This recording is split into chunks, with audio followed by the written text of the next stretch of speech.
Welcome, everyone. We have returned to the four-piece. More importantly, finally, Chronicus has come back to his own goddamn podcast. For the couple of people in attendance, and hopefully at least maybe a dozen watching after the broadcast, welcome to the stream. Gives a shit. Welcome to the stream. We're glad to have you. All I'm saying is they missed you more than we did. Of course they missed me more than that you did. I'm not going to lie, I think I might have even seen a comment that actually stated, do you understand how peaceful this podcast is? Of course it's peaceful. That exact comment. Chaos was absent. I might have wrote that comment, but I did see the comment. That's all I'm saying. Okay, man. When chaos is absent, boredom ensues. That's all I can say. We're back. I'm back. I'm back. They're following along. It's the first time that the top corner and the opposite bottom corner are meeting each other.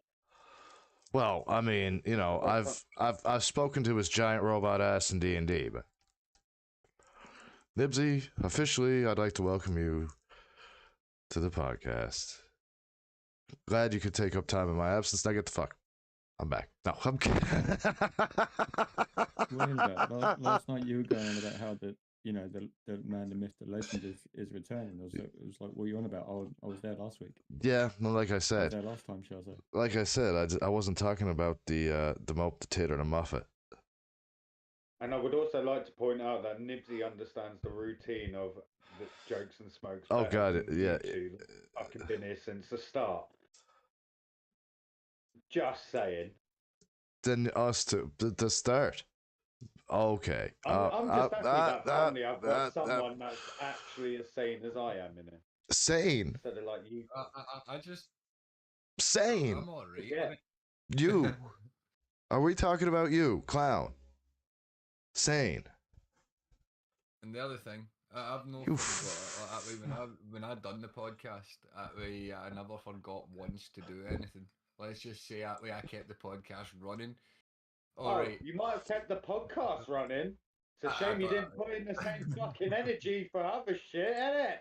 Yeah, you want to pick yourself up when it fucking suits you. Yeah, no. I would like to apologise to everybody that watched the D&D for the first hour not having any sound. That's all right. That's quite all right. They tuned into mine. It was quite fine. It was absolutely okay. They tuned into my stream. It was great. They got all the sound. They got the intro music. They got everything. The same as Chronic tuned into my stream for the D&D. You would have got no mute, nothing. Nah. No, see, the only thing that they did, I will admit, they did have the music at the start and intro, but the sound I didn't notice that I had actually had muted until after, near the end of the game. And then just throws it out there like it was, oh, you know this stuff happens. Yeah, maybe after 5 minutes of streaming, you then realise, not an hour and 20 minutes in, do you go, oh, it just happens, guys. Don't worry about it. I'm sure you all enjoyed D&D in mine.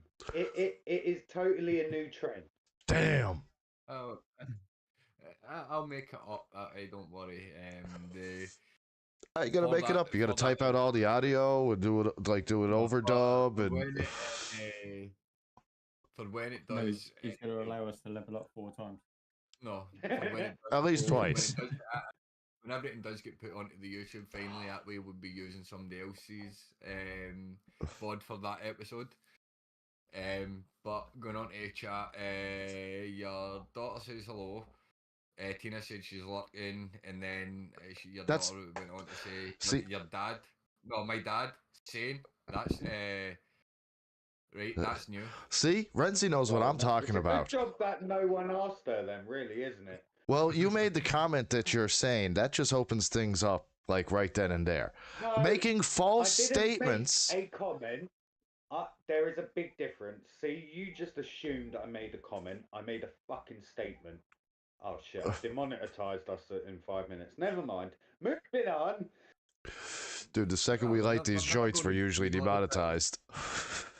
Yeah, but normally we try and last at least half an hour before we try and get ourselves demonetized. And Speak for your fucking self, lad. The two with Chronic, we were alright for monetization within the first 10 minutes. Yeah, that's because you pushed my buttons and I had to call you a Scottish prick. All I know is I still apologise for calling you Scottish. I do, but the bald prick is just out there for everyone to see. or my favorite, bald Scottish prick. I didn't deny he's our favourite bald Scottish prick. No, I'm sure if Billy Connolly ever loses, oh my god, if Billy Connolly ever shows up, Smoke's getting replaced. Like, I mean, straight up, if Billy Connolly wants on the show, Smoke, I'm sorry, buddy. I would actually happily give my place to that guy, to be honest. I mean, Billy Connolly, man, come on. To the topics of today. We got topics today? What have you got for us, Smoke? What have you got for us? Well, pretty much the end of this week, beginning of this month, the release of the new Pokemon TCG Nerds Pocket that everybody that nobody actually we're knew nerds. Were getting, because normally we have leaks a few days in advance. A good week in advance maybe. This time we never actually got a leak until 3 days before it. 3 days, yeah. So, knowing and seeing what we've got now, and what the cards in that way, like, this set it's nice.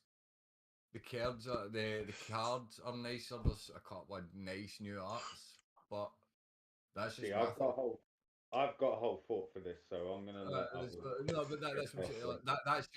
just my thoughts. That way, opening it up to everyone. I know Chronic, you don't really play as much. You don't really play much. I haven't played Pokemon since I was a kid. To be honest with you, when the original 2 Pokemon fucking came out on Game Boy, and you had to get the link cable in order to be able to play them, in order to be able to get all the Pokemon off of both games, you needed to play one another. And I am guessing you've seen all of our pretty card arts go up in the Discord. Oh Jesus, yes! And I watched I remember watching the show too, like the original Pokemon, like with Ash Ketchum and all that, Team Rocket and all that. So I mean, I know what you're talking about. It's just I'm not up on it. I mean, I know about Pokemon Go when it came out a couple years ago. Like, to be honest with you, I would probably have it, but I've got an older phone that's kind of a piece of crap. Yeah, but you can have it on your PC and just open your 2-3 packs a day and join in the fun. I couldn't find it. Put up the link in this, and put up the link for PC and Dissy, and I'll download it. If you've got the Google Play Store on your thingy, it might be through that. Yeah, because he got Legends. If he got Legends, he's able to get PC. I couldn't find it on there. On the PC, he had to download something else to get it. A different thing. I can't remember. As well, for me and you playing it that way, it's a nice new change up that way. Cards wise, it's nice, but main thing I want to really get is after Knibbsy, like somebody that's just really starting coming back into the game. Yes, you played it a couple of times. You played a couple of pulls and that, but what the new, what you're just coming into it for this season, the second season of rank player, like how you liking it and what's your opinion? Don't let him fool any of you. He's fucking addicted. He fucking loves the game now. Him and Uncle Polish are our fucking little notes that we've just turned into gremlins. I mean, it's to be fair though, it was the same for Legends though, wasn't it? Like I got addicted to that heavy. I was on that like all day, every day. Oh man, that happened to me with War Thunder though. It's the nostalgia of the cards themselves. That's what's sort of grasping me more. And yeah, Clown's right. I am addicted to it. Like the amount I've gone rank this season is unreal. And that's just within 5 days. This is the way. Yes. Go on. No. Feel free to tell the community what's his grinding got him to in 5 days. Go on. Oh, I'm Ultra Ball rank 1 now. Yeah. Close to Ultra Ball rank 2. Funny enough, right? He was just sitting on the verge, and then nice clown here was like, "Do you know what, Knibbsy? I got 3 Charizard EXs, bruv. You seem like your deck needs a spare EX, bruv." And Nipsey was like, "Do you know what, clown? That's a fucking brilliant idea. Send it over, bruv. Send it over." And I sent it over. I fucking regret it now because he's fucking flown past me in the ranked. Now he's fucking smashing the shit out of everyone and fucking coming into my Discord and fucking bigging himself up. He's taking a piss out here. But fair play, Jeff. Okay, fair play. You definitely got the hang of it. I'm just saving my hourglasses for when the next pack's launched now. Yeah, I should have fucking made you start spending them to get your fucking seconds hard now. I'm starting to realise the madness that I've just... Anything you'll find that, like, way you do now, right? You said you're, what, many cards away for completing this new deck? Or the new set? I'm 10, he's 9. No, I'm 8 now. So I got my Lulana out my 3-pack today. Right, so... Oh, no, I'm now 9, because I got my, fucking Rockruff. Sorry, Nipsey got me my Rockruff because he picked the pack earlier. So I'm 9, he's 8. I think I'm a good couple behind you still, but like what you'll find yourself, the new Nibs, is that way, like, because you've got most of the cards for that set, what you'll start to do is get back through the other sets and like just do the pulls for them. Like so you're don't worry about doing temples. If you get enough to do a temple, go and do a temple on one of them. If he's gonna go pull himself 10 times, shouldn't he use like Jurgens? So Queenie went back and did Dialga. She got 2 gold Dialgas out of her 1 temple. Uncle Polish went back and did it wasn't Celebi. What did Celebi come out of? Mew. And he got the Rainbow Mew and the Celebi, which are the 2 main cards from that deck for battling. So yeah, don't happily go back and grab 10 packs out of the old decks. It's definitely worth it. The only time I would say is I'm already at like 100 hourglasses. Alright, we'll go and do So it's 119 to not spend any gold. But that's at a 12-hour. So if you've just opened a pack, it will cost 119 hourglasses. The time goes down, it goes down by a couple of so that way you having 110 hourglass over 100 odd hourglasses, you know, I'd go and do a 10 pull on one of the older ones that you've no got a lot of the cards on, especially the Genetic Apex, because that's like one of the bigger sets.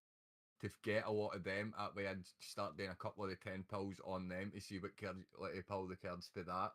Start building your deck more. Well, your card list more. But again, I can save them and just go ham on the next lot. But then you're earn enough hourglasses between then that's and what I was about to say. That's what I was just about to say. You're going to get enough because of the fact as well. You're still going to be grinding your ranked play, so you're going to get like 100 odd, maybe 200. At the minute, you're going to be sat at 210, I think it is, for the level you're at. For the hourglasses plus, then whatever, you've got 700 odd points as well, so you're getting over that as well. So you're going to have you're going to get more hourglasses for that. So you're going to be able to do 10 pulls on the next. Plus, what I normally start doing is halfway through the month or whenever the new set gets kind of leaked. That's when I start going right. I'm going to save the hourglasses up until I've got enough to go. Right, I've got enough to do a 10 pull. But even at that, when the shop resets as well, you get 70 hourglasses. The new pack generally comes the day before the shop resets, so the last day of the month and the first day of the month. So you've got your as I say, with the 2 events as well. That way, the special peak event hasn't given us any hourglasses, but when you actually get the two new events that are going to be coming in within the middle of this month, that way we're going to get we're going to earn more hourglasses that way as well. Not as many. What will I come is know a membership event. So And when do you reckon the new pack will come out though? Because they got a new pack coming out for the actual actual TCG game. That doesn't coexist with them. It doesn't matter about that. even in their trailers for the videos, they keep the two videos separate, the TCG and then TCG Pocket. But because even at that as well, I don't. I genuinely don't think that we'll get a pack We'll get a pack release this month. With the fact that we got Shining Revelry, and then like a couple of weeks later we get this one. Yeah, it's a whole month. It's a whole month. We still went a month in between packs, and they've, apart from the original one, we have had a new set. But I don't think this will be a set. I think it will be a new. The booster thing. It won't be a deck set. It'll be something like the new Mythical Island thing, right? But that's why I'm saying. That's why as we have been talking, what do you think it's going to be? You're saying it's going to be something to do with the Alola region still. That way, so as we've said, the only thing that it can be would be the. So you know how genetic and then Mystic Island worked is you took the original 150 and then added in some bonus from other generations, but that was the overall. I reckon this is just going to be a side set to others that maybe needed a boost or something like that. It's not going to be a big set, but it is going to boost this Pokemon that in this one. The only way Same way Triumphant Light boosted Time and Space. See, I noticed with this set as well, we'd never get an evolution. Yeah, for good reason. So based on what I've just read, the next major expansion set will be released around the 29th of May. Yeah, the end of the month. And it's speculated to be Ultra Beasts from the Alolan region. Oi, don't fucking stick your fingers up at me. I just made the fucking prediction. I didn't stick my fingers up at you. You're still doing it.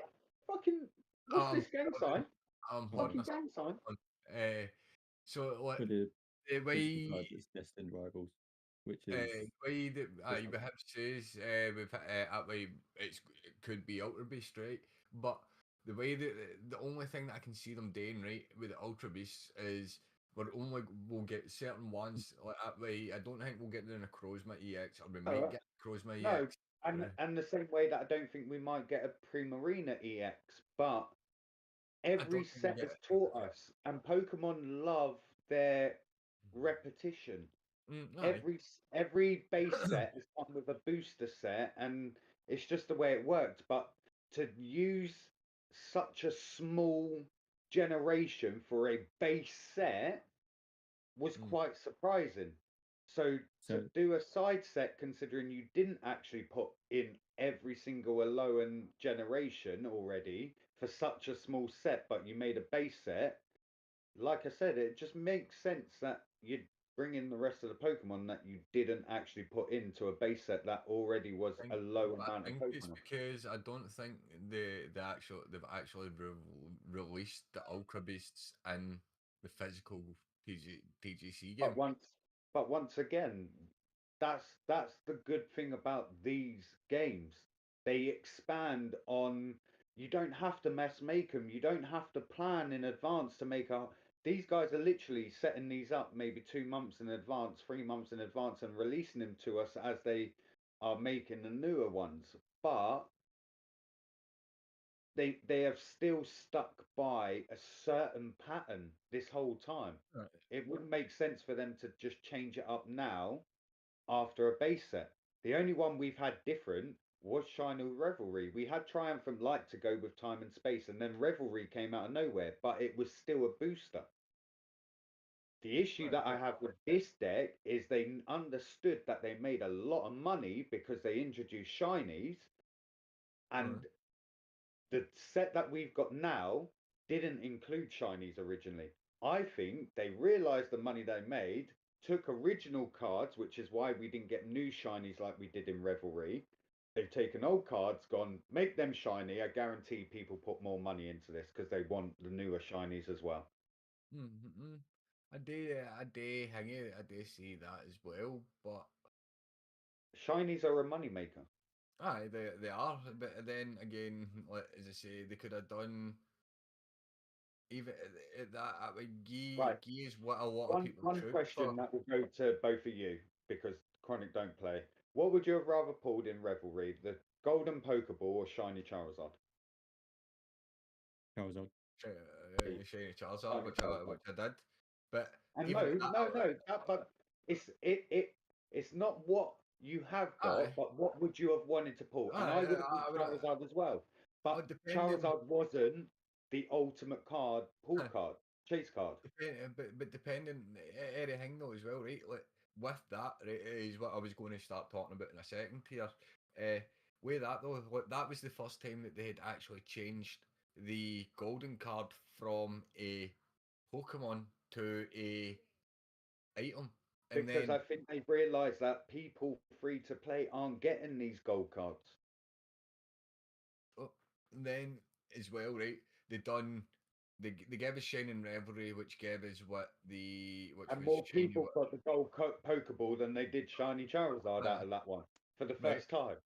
So Shining Revelry gave us that, right? So that I would have liked to have seen like within the Shining Revelry. Then that way, why not make the Shiny Charizard or make like that?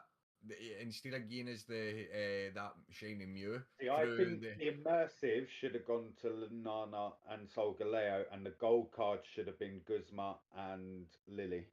That's what I was just about to come on to, right? Like, as well, right? With the immersives. But then our rainbow arts for them are sick. So. The rainbow arts are I do like the Lunala rainbow art. It is you nice. Take away from having them immersive from their rainbow arts because I do like that rainbow arts. No, don't get me wrong, right? I would right. It does take away from it in a bit because, right? Think about if you look at all the Pokemon immersives, right? Like the full the immersives for the thingy, right? They've all told a story about the Pokemon in the set, whereas the Lily and the Guzma don't really tell anything about the set. I would have loved to have seen what they could have done with Lunala and Solgaleo within the immersives. Think about it, because Lunala and Solgaleo's immersives could have been fucking immense. Like, they could have had them coming through the ultra portals or then thinking it that way. Yet what they chose to do was show off Lily. The only reason I'm thinking they chose Lily for this is for the immersive is because of the chase card for the Journeys Together shit. But we've already just told Knibbsy that they don't give a fuck about what the other one's releasing. So why would they care about it for that one? Because I think the Journeys Together, Lily's Clefairy is, I don't know, like, there's something about that card. But again, like, it's why. But then again, with the immersive Lily in particular, I haven't seen the Guzman one, but with the Lily one, with it's the immersive, exactly is the it? Same. It just but shows is it, that. I got no dog in this fight. The same as Lily's does. Yeah, but it's showing the trainers with the Pokemon and the relationship they have between the relationship there is between the two, which is essentially all what the Alolan region is. It's the relationship between the trainer and the Pokemon. Hawaii, all about community. Yeah. But so I will say that immersive card is wrong. The Pokemon that they have got, so Arachnid isn't with what's her name? She has Poplio.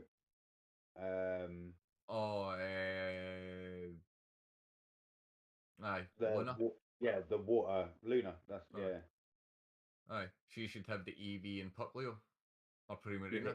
The Eevee is the main part that I was thinking I was going to see with the nice little scruffed hair, but that Eevee was a beast. But then again, and it kind of also going on to the speculation leaks. so to speak, is the Ultra Beasts, and more Pokemon from the Alola games.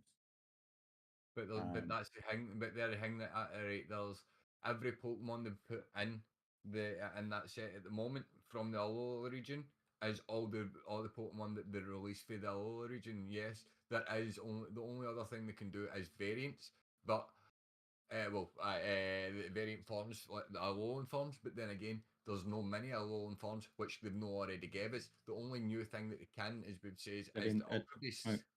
Smoke. I didn't say region. I said games. It wasn't just the Alolan and but the game that were used in the game. The Alolan so games. It's the Alola games. It's what Pokemon and Ultra Beasts from the Alola games. Sun and Moon is, in other words. But yeah, that's as well as even at that, the decks for the Sun and Moon games is teeny as well. It's just Pokemon pulp for other generations that they used within Sun and Moon, really. But it's also, it's not just going to be featuring those. It's also possibly going to be featuring some more Foundation trainer cards, such as the Kahuna. That's something that I did like about this deck. I will say that we have needed some new trainer cards, new supporter cards, and this deck has definitely allowed us to have a more tactical side to this instead of stronger Pokemon. Here, in fact, I've just thought that way. One of the ones that they didn't give actually was Savali. That's the only one. That's the only Pokemon I noticed. And yet he's shown with Lily's brother at the end of Lily's a Mess. Even at that as well, Lily's brother hasn't been in it, so that could be that as a trainer card as well. I would say. I have heard people saying that there's Lily's mother's meant to be getting into it, like becoming a trainer card. And then, as you said, the Aether Foundation, the only thing I can see that being used for is to pull an Ultra Beast.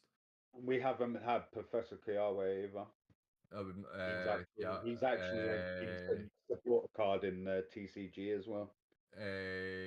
Even at that, they could also give you fucking Hingy Mask, whatever his alter ego thing for his Incineroar. Oh yeah, I forgot about that.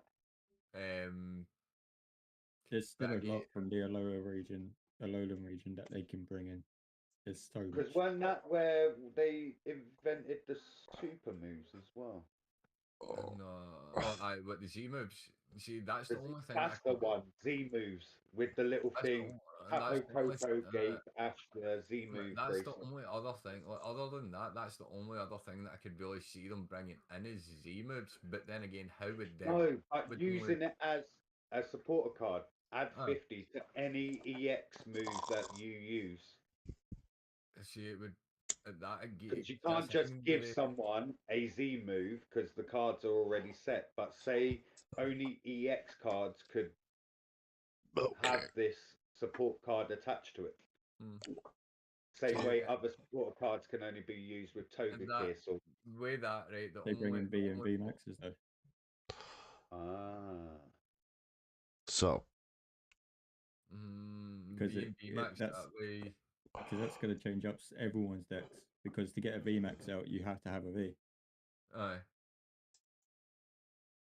And if your V dies, you've got no way of getting that VMAX out. And Vs are technically what our EXs are. Yep. Yeah.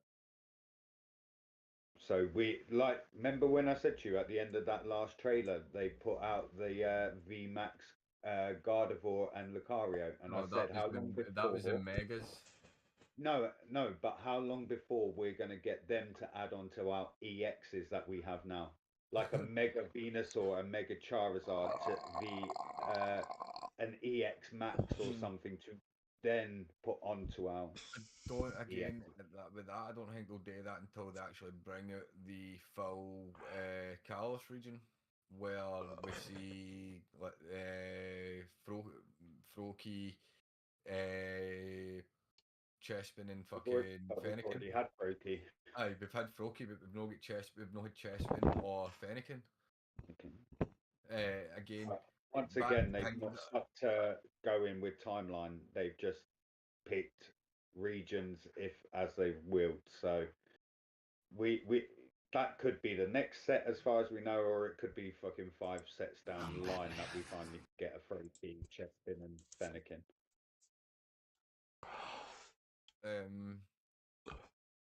Who are you waving at? I just pressed one in the background. He pressed one of the soundboard things. I did. I did press one of the soundboard things. The I other have thing, the soundboard turned off while I'm in it. The only other thing that I can think is that way would be Zeriora. But the viewers don't. I see Zeriora, and that's it. No, this pack's definitely given us some good pulls. It's definitely given people. It's definitely taken the meta off the table with some of the cards of Recorio and stuff like that. Incineroar has been a massive upbring.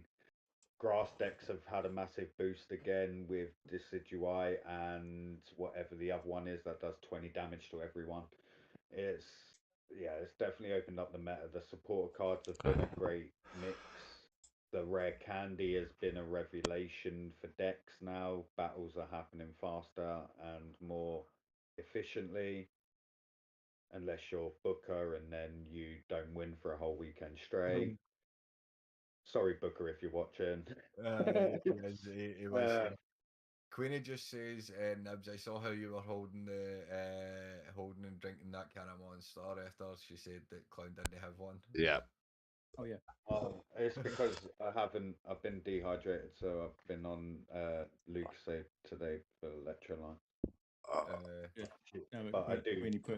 Queenie put in the chat saying that she went, "Oh damn, I forgot to get Clowny's monster, so I just lifted up, and slowly took a drink of it." That's why. That's why I sarcastically put in chat. I'm sure he knows not what you mean. He was sipping that first drink of Monster, he wasn't looking at the screen. He was looking dead into my eyes in my camera, going, "See this, fam? Look." But what's our overall thoughts then of the new? I am gonna give the deck a solid 7 out of 10, but I think that adding the shinies is you trying to be greedy money making. But the only issue that the other good thing that I liked about this month's setup is the increase on our classes. But I would like to still point out that it is not enough for free-to-play players. I agree. But apart from that, I'll give this month's setup a 7 out of 10 for Pokemon TCG Pocket. I'll give it a 0 because I know not what you play. That's fair. For your first kind of season, Nibs, what's your kind of thoughts on it overall? I'll probably do the same, but a 7 because I didn't get the cards that I wanted. I gave Revelry an 8.5, but this one doesn't beat Revelry in my eyes. I do like the cards. I do like the way that they've taken off one meta and made 4 metas, but it's not as good as Revelry. It wasn't as, oh my god, this is amazing. You should have kept shinies to a shiny type of pack. I'm going to say it's about for me personally, I'd say it's about 6.5. But for me, at way as you say, instead of splitting it into some alone Pokemon and then the rest, that way the original generic Apex shinies, like just splitting it all into them. They should have done. They should have given the original alone decks plus some of the Ultra Beasts, not all, some, because there is certain ones within the Ultra Beast stuff that that show up pretty early. That way that you see that they could have gave us, and then as well that way I give us a couple of shinies, but no take up. No. Going back to the point that I made to you and Knibbsy in the call the other week, you said what would keep people going back to the old packs. They should have stuck them old shinies that they've given us from this pack back in the old packs in genetic, and people would then go back to genetic, and people like Knibbsy would then be able to pull his Charizard that he's still waiting for, his Venusaur he's still waiting for, and still be able to have the chance of the shinies. And people like us that have been playing 6 months that didn't need to go back are now going, oh, yeah, I pull myself a fucking shiny this and a shiny that. I'm not saying every Pokemon, but like in this one, you've selected a good 20 of them.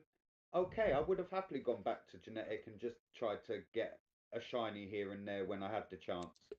But it's not only that, it stops people from blowing everything on the new set and then just gradually going back. Like they'll go, oh yeah, I'll do a 10-pack on the new lot, and then probably do a 10-pack on the old lot. It would keep the interest in all decks, and then Mystic Islands gets a shiny boost, and then Time and Space gets a shiny boost, and then by then we might get a whole new shiny pack like Shiny Reverie 2. Cool. I would happily take that. But yeah, let's move on. I Cheech. Now you're starting to get me onto negative points about Pokemon, and it's actually been all right.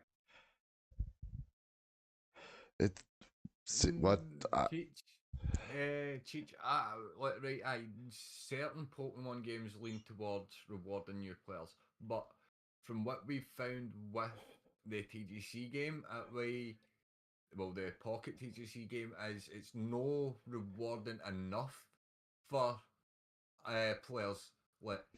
Yes. Well, no, not anymore. They do all of the solo battles. They get all of the 3 hourglasses that are earnable, and they still have to make choices. Do I make a 10-pack on this, or this?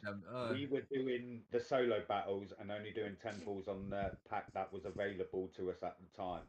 As we went along, every solo battle that then got released, we were able to complete the decks that were there at time. New player like Knibbsy or Damo, Uncle Polish, for instance, they did all the battles, and yet they are no closer to even completing a deck, let alone having certain cards that we all take for granted because we've got 2 or 3 of them. Cheech is right though. Any games that have a pay-to-play option, they reward new players. Sorry that I'm just about a torso here right now. It's just no. But what you're saying is right. It's about every. Cheech is absolutely right. From Star Trek Online to Knights of the Old Republic to fucking War Thunder. Like, man, I'm telling you now, if top tier in War Thunder, if you don't buy a month of premium to like build up your Silver Lions and your shit to get a plane, you're gonna take months to get a plane. No, I agree with that. Legends, I have my premium pass, and so I have my premium pass for Pokemon as well. Just that little bit of added help. It's not paying to play, but like Chronic said, every game that adds a paid purchase system is always benefiting. But again, is Hangy right? When it's saying they're helping new players, they're not really, because as we were speaking earlier about as well. Once you blow through all the solo battles, once you blow through all the wee help battles as well, that you get 2 fucking hourglasses for just for learning Still the game. Missed out on the previous 5 months worth of events that we also earn hourglasses on as well. They missed out on all that. But then as well, but as soon as they've blown through all that and they've done that, they've earned all the rewards for that 10 pull, or whatever, however many rewards, they're right back to the beginning where everybody else is like, shit, I can't earn anything. What now? Think about it. Knibbsy the point of the purchase system, like Chronic said. Once you add a purchase system, you're providing people with the ability to earn them, and like you said, once you run out of the ability to earn the amounts that you were earning through the events and stuff, you are then reliant. If you want to do a temple without waiting, what's your only ability? You'll go into the shop and you're buying gold. So therefore, they are the overall winner, and it's because you're impatient that you don't get it. Yep. But again, it's they say games that reward new players that way. Like, if you're going to reward a new player that way, then I don't agree with that. Speaking of new players, if you'd like to get some rewards in War How Thunder, about awarding the players that have played for day one? I agree with that as well. That way, you should be rewarding the players that have been playing the game from hanging more. Yes. use my link; it'll reward me. It's again at that way. There's after you become a new player that way, and you've earned all the hourglasses that you can earn. Then there's nothing else to do. You're still going to be at that stage of either do a pull on the newer packs or do I go to the older packs and try and hang it. That's why I think they brought out the website shop to give players extra bonus codes to earn a little bit extra. Like they didn't have to give us 20. I get 20 hourglasses isn't a lot. It's technically 24. And that's a lot of games will let you do that, like sell your rewards on a marketplace. But that's the thing though. But that's the thing though, right? Like the Pokemon, the actual games, you get mystery gifts and hanging like the games, right? Which are codes. You also get you sometimes get you get codes for the Pokemon Go thing as well that gives you Pokeballs and shit. But their codes, they only give you their codes Agreed, for Cheech. special events. But at least Pokemon Go gave us a lot more able to attain stuff. Okay, we all agreed that Pokemon Go moves too slowly for players that are of our caliber, but they were still making everything attainable. Go beat this at this gym. Go beat that at that. But they weren't really. They were bringing. There's certain Pokemon that are locked behind. If you don't buy this pass, you can't get that Pokemon. Oh yeah, I don't agree with that. I do not agree with that. So what? And then as well, that way, they've released so and they did make their passes 99p. 99p for community day ticket. Man, no, I'm not talking about community day. It should be like £7. They made £7. Are you talking about like Safari, the Safari and stuff like that? It's like $18.99 for the pass. No. So they used to bring out these tickets that way that I don't know if they're still doing it. It might be, but it was $7.99 that you had to pay, and that way you had done special missions and say remote raids. One of them was for shaman. No raids. It was for special missions that way. But once you completed their special missions, shaman would appear for you. Or such and such would appear for you that way, because the thing as well, the only way that you could obtain Gensect in Pokemon Go was if you bought a fucking EX ticket or you get invited to an EX raid. Okay. On Pokemon Go. So, well, see, now we're getting into a whole other area of topic now with the pay to win and pay to play. As I'm saying, that's the way some Pokemon games go, and that's the way, as I'm saying as well, some gacha games go, pay to win, right? But again, at that with the TCG, with this game, we're not actually paying. You're not really paying anything to win, like paying to get extra cards, but you're not guaranteed to get the cards that you're wanting. Yes, you're getting multiple. Which is the gacha side, right? Yeah, it's not only that. Like on Pokemon TCG, you can't pay to win. It's physically impossible. Yes, you can pay to get all these cards in that. Your hand that you are dealt decides what you're getting out of every battle. I'm sorry, you could build a best deck, and if them cards aren't in your hand, you're done. Yeah. You gotta have the heart of the cards. Wait, wrong card game. Where Legends, we're going up against 14-starred Ultras, and we're lucky if we even pull it. That's a different type of screw when it comes to gacha, whereas Knibbsy's right. Pokemon, the pulling is gacha, but the Pokemon battles, that's totally down to the rule of... That's actually one thing I like about War Thunder, when that like at top tier, you can pay $80 for a top tier plane, or you can grind your ass all the way up there like I did. I shoot down those pay to play guys usually just as many times or more than they drop me, because. Yeah, but we do the same. But what we've just found out is other countries around the world get the updates before we do in England. New Zealand, especially. Well, yeah, that's because it's fucking. And get it before us as well, dude. But New Zealand had the TCG Pocket game. 4 days, the 25th of September. So a full month before it got worldwide release. They were probably testing the fucking release in a closed area.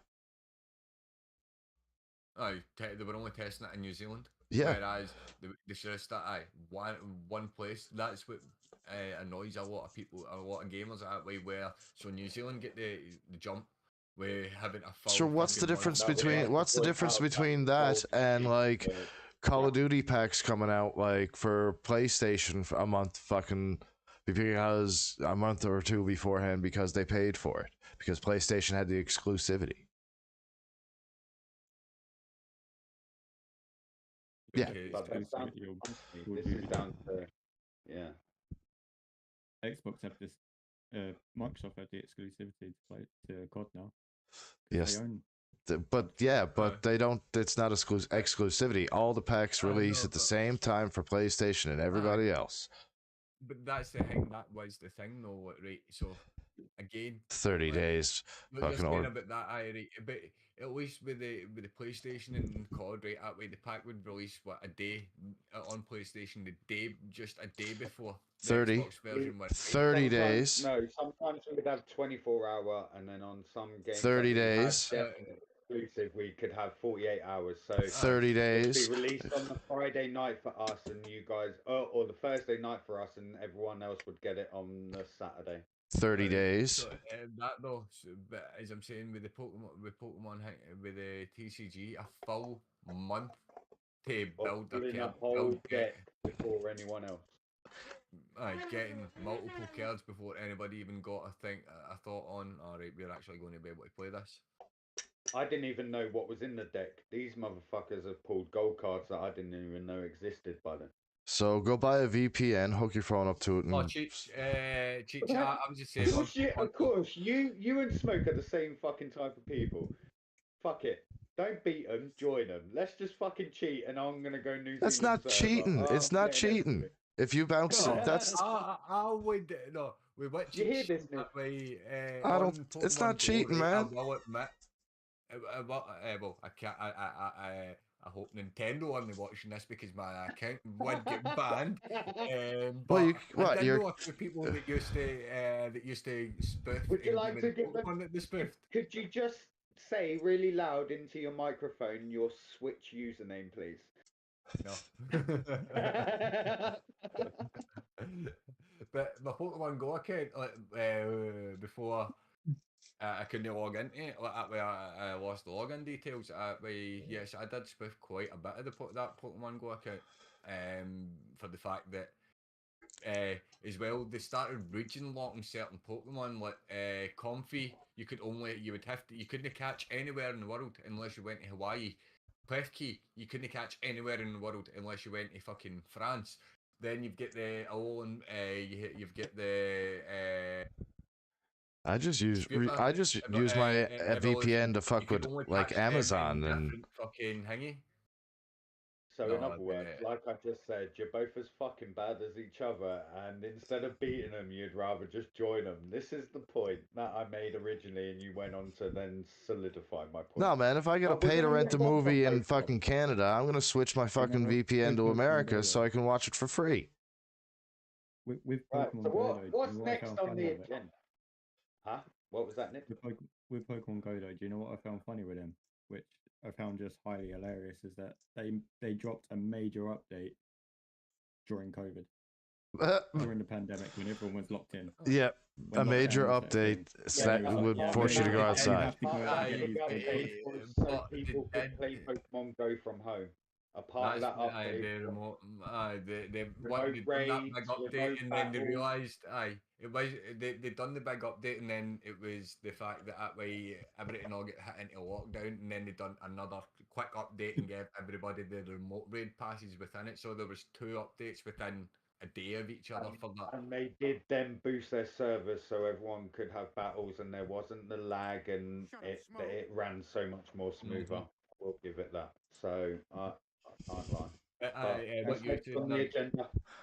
Moving on now.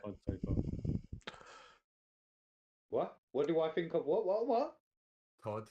The new update, the season 3. Season so far, season 3.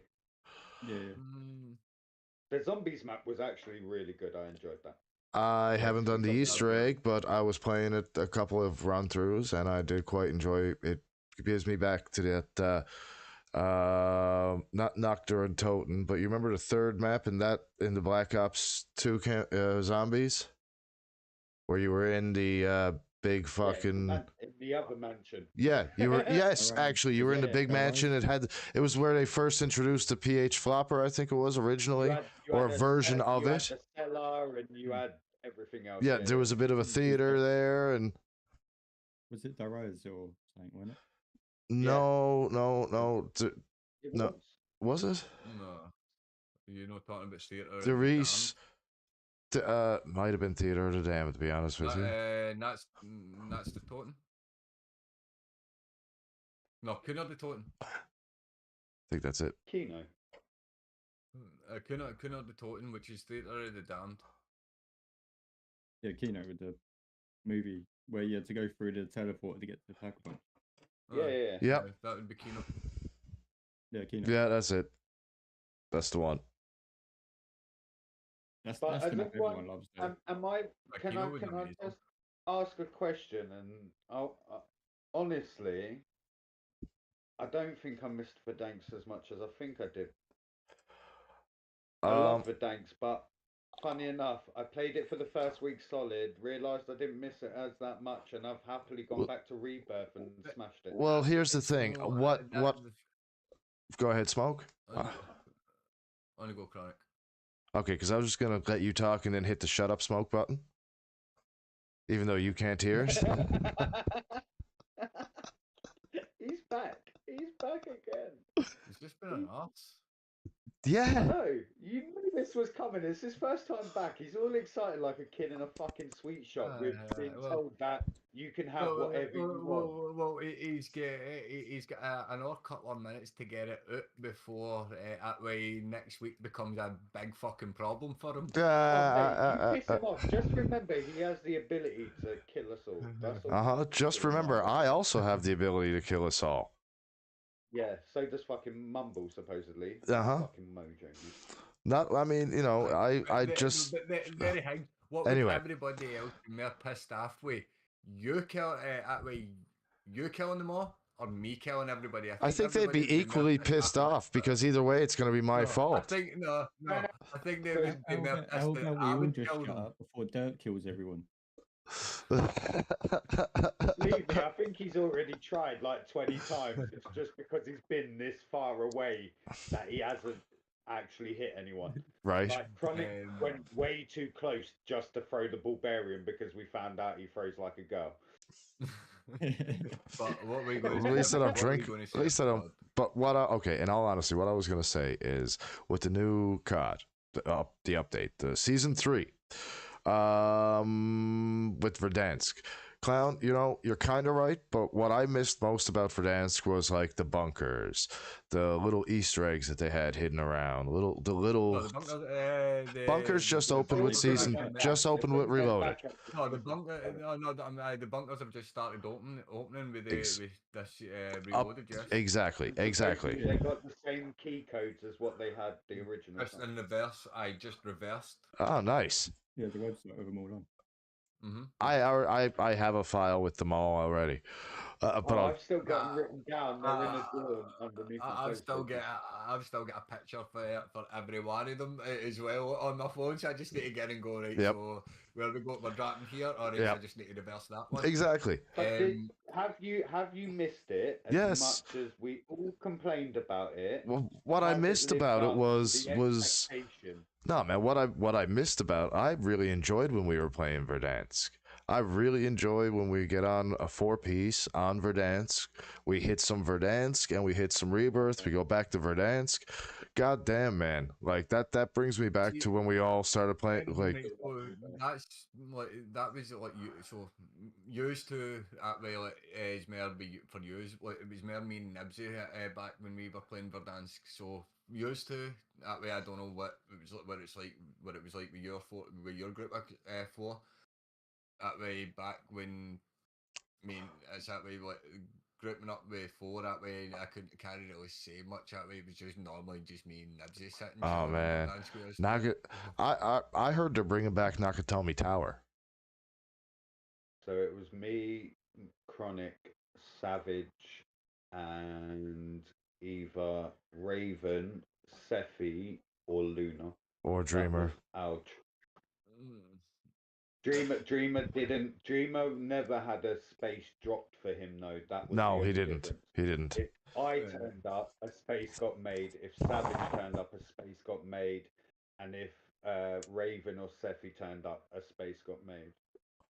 And I'm still not liable to make space. I'm still probably gonna make space for Raven or Sephi, depending on, you know. I mean, if you guys got a full crew and you can run without me, I might go hang out with them for a bit and stay in the Dizzy call. You know what I mean? Like. No, but that's the whole point of all being in this whole community together. They can be in this Discord call, and everyone could be chatting amongst themselves anyway. It's just the way that we work. Yep. How many times have you been playing this week? You've been playing the new Oblivion. I'm playing fucking Well, all I know is last night I was playing like a few hours of COD, and there was nobody about. And Chronic's on fucking flying his even Knibbsy, who was on COD, and I was like, so what are you up to on COD? Nibs, what are you up to? And then just distortion in the background, and then he disappeared. But again, sorry to hang out. My Xbox probably was on COD, but I was playing ranked on Pokemon. Overall, what you're hanging out with? What are you saying about the new the reloaded season about Chronic? You're actually enjoying it? I am, man. I'm look, man. They gave me in season 3. They gave me back my CR56 AMAX and my Kilo. I've been able to turn the little SMG into almost an exact loadout of my Mac 10. I've been going in and I've been slapping ass. Even when I've not been doing good, I'll come back the next match. Like the other night, fucking me and Merch and a couple of his friends, we got fucking, what, I think it was 3 dubs, and in each one of those dubs I hit a 10-piece. Oh, you got carried. No. Actually, I had the most kills. Yeah, so you got carried. How many assists did they have though? That's how they had 10 assists and Chronic had 10 kills. Yeah. And about you're one to know about having kills and assists, aren't you? Mr. Smoke. You're not the only one that can be a dick your first week back, yeah? Leave my fucking kills and assists away. That way, the only reason I've got hundreds of assists is because I'm fucking taking out the cunts that you've not finished. You've not finished. Hey man, because you've got good shots with an assault rifle and manage to down them before you've managed to put a headshot on them. So yeah, it is your job to finish them off if you can't. No, just that as well. Smoke your Overwatch. Clean up my mess. It's me team as well. That way, half of the time, I'm getting the assist because fucking I've already sniped the cunt, but because they've at cunt's in the last hit, he's took the kill. Well, that only happened once when we were at fucking factory. All I hear is you stole. You're stealing kills. That's all I heard. No. And then as for Smoke, all I'm hearing is look, she comes in. The dog comes in. You guys managed to get the final one. You're cheating me.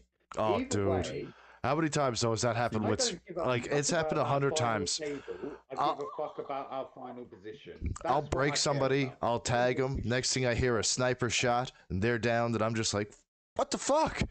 See, with me, whenever I'm sniping, if I can't one shot him to the head, I'm hoping someone else is like with an AR or something also shooting them, because then they're gonna get down and I can just finish it off. I don't actually care if somebody steals my kill. I just want the other team dead. And I mean dead. I care about the final position. That's what I mean. The best player. That's why you are the fucking sit rep guy. Look, man. We all know I'm just a straight up murderer. Can you give a Canadian permission to get off the leash? We just want to kill. No, we don't. No, we don't give you permission to get off the leash. You just run about and do whatever the fuck you want. We need to rein you back in half the fucking time. Chronic, don't push too far. Chronic is Juggernaut without any superpower or the Juggernaut suit. That is Chronic. He runs around bare naked, going, "I'll kill." No, guys. Well, hey now. No, that's not always true. I do usually. Well, actually, how many times have you heard me sing out "Full team on me"? Okay, I got one down. Yeah, but you're also halfway across the map on your own. This is true. I do go too far. Look, I'm the first one to admit I do wander off too far. Guys, what he didn't say was, how many times do I say, guys, there's a team on me. Oh, I've got one down. I've got two down. Oh, I'm dead. But there's two down in here, and we go, Chronic, you're on the other side of the map. Yeah, but that's also because half the time you guys just leave where I'm originally to without calling anything out. Like, how many times have you guys left bio without even saying that you're leaving bio? Next thing I know, you guys are in. We didn't leave. We got killed because you didn't land on the roof with us. We're dead. Well, how come everybody else is dead there too, and I'm just the only person running around? Oh, right, I killed the ones that killed you guys. No. It's the fact that we've all positioned up in the top of bio. You're running a bit down below, and then we go we're already all thinking ahead in what way the circle's going. You're too busy running about playing with yourself to go. I ain't playing with myself. I'm playing with other people. I'm not going to follow the lads well, I can see the lads clearly zipping across the top of my head. I'm just going to run the complete opposite way. So that's not always what happens, and you know it, you Scottish prick. You fucking shot off the top of your head. I gotta fucking put a little cardboard box here just so I don't go goddamn blind. Back to the original conversation. For me, I'm not too thrilled at the fact that in the original Verdansk, Roger Knibbs. They had the zip lines and shit that way, going back to having really nothing, and barely any loot lying about the ground. Now that is the complaint that I have. There's not enough loot. I've not played the other thing. I've not played the reloaded version of Verdansk yet. I do know that they've added the train, Easter egg and shit. I haven't played the reloaded on Verdansk, but I did notice when I played Rebirth last night, when you guys have all... I know, Clown, you had an excuse. You're out barbecuing and stuff like that. You were tired. You needed to rest up for the day. When these pricks were... get back until 10 o'clock. I just know a bit last night. I noticed. I was alone. It's bank holiday weekend. Oh yeah, sorry chat. Happy bank holiday everyone. I forgot about that at the start. My bad. Oh man, so they hired on my buddy at work after. I'm very happy about that. He's picking me. I'm training him in. He's training me in tomorrow. Your boss is even happy. The fact that you two know each other, let alone are friends, I think your boss is shitting. Well, the shifts that me, him, and our other friend are on together, there's... Let me put it to you this way. I was specifically told to make sure that we don't smoke weed in the office when it's just the three of us there. Yeah, because it's going to look like 6 teenagers have crawled into a Corsa and hotboxed it. But you've done it to a whole fucking taxi rank. Oh, dude, we used to do it all. Like, I used to do it just myself when I was working at the other building. Like, there was, like, a lot of the times it was just me there. So I couldn't go outside for a smoke. I remember the boss walked in one time. He's like, do you have a joint and a cigarette going? I said, yeah, I do. I said, if you had decent drivers on the road, I said, I wouldn't have to have 2 fucking things going to get my fucking stress down. I said, can you do me a favor? Go hire somebody fucking fit. I said, I know you took me off the road, so you're down 1 less fucking decent driver, but come on, man. 1 less decent driver. There's a reason they took you off the road. Don't push. Oh, hey, no. Before the incident happened, fucking... Did everyone else hear the tone change then? before the incident. Look, hey man, look, you make one mistake and everybody just harps on the mistake. One mistake. Fuck. And look, hey man, look. On a foggy, rainy morning, I thought I had a few, and it wasn't even hard. She didn't even go through insurance. There was that little damage. Like it was just a little. There was more damage on my car than what was on her fender. It was still enough for Chronic to be taken off the road and put in the office. Well, not just, but I mean, actually, no. That if they wouldn't look, the boss told me he said I wouldn't have taken you off the road if it, it wasn't even the accident. It was the fact that I look. I'm the first one to admit it. I'm the one that made the mistake. It's my fucking fault. I made 3 mistakes. I didn't keep up on my license. I didn't pay attention. I didn't pay due care and attention when making a left turn in traffic, and I didn't adhere to taking my ass time in worse weather conditions. Those are the 3 biggest mistakes you can make as a driver, and I scored all 3. I got what I deserved. I suffered, and then they brought me back in an office capacity. It's like if I was a wrestler, broke my bone, suffered for a while, and then they put me in the back booking matches or something like that. What are you talking about? You seem to forget about the fans that still kept cheering you on while you had that broken back. Oh, dude. Actually, as a matter of fact, one of my friends dispatched. And even, do you know how many times when I've been dispatching, when I first started dispatching, people called up, asked if I was back on the road. No, I'm sorry, I'm not. I'm up in the office. Oh, you're up in the... Oh, I'm so glad. At least there's somebody that knows what they're doing up there. Well, I mean, 2 decades in the business.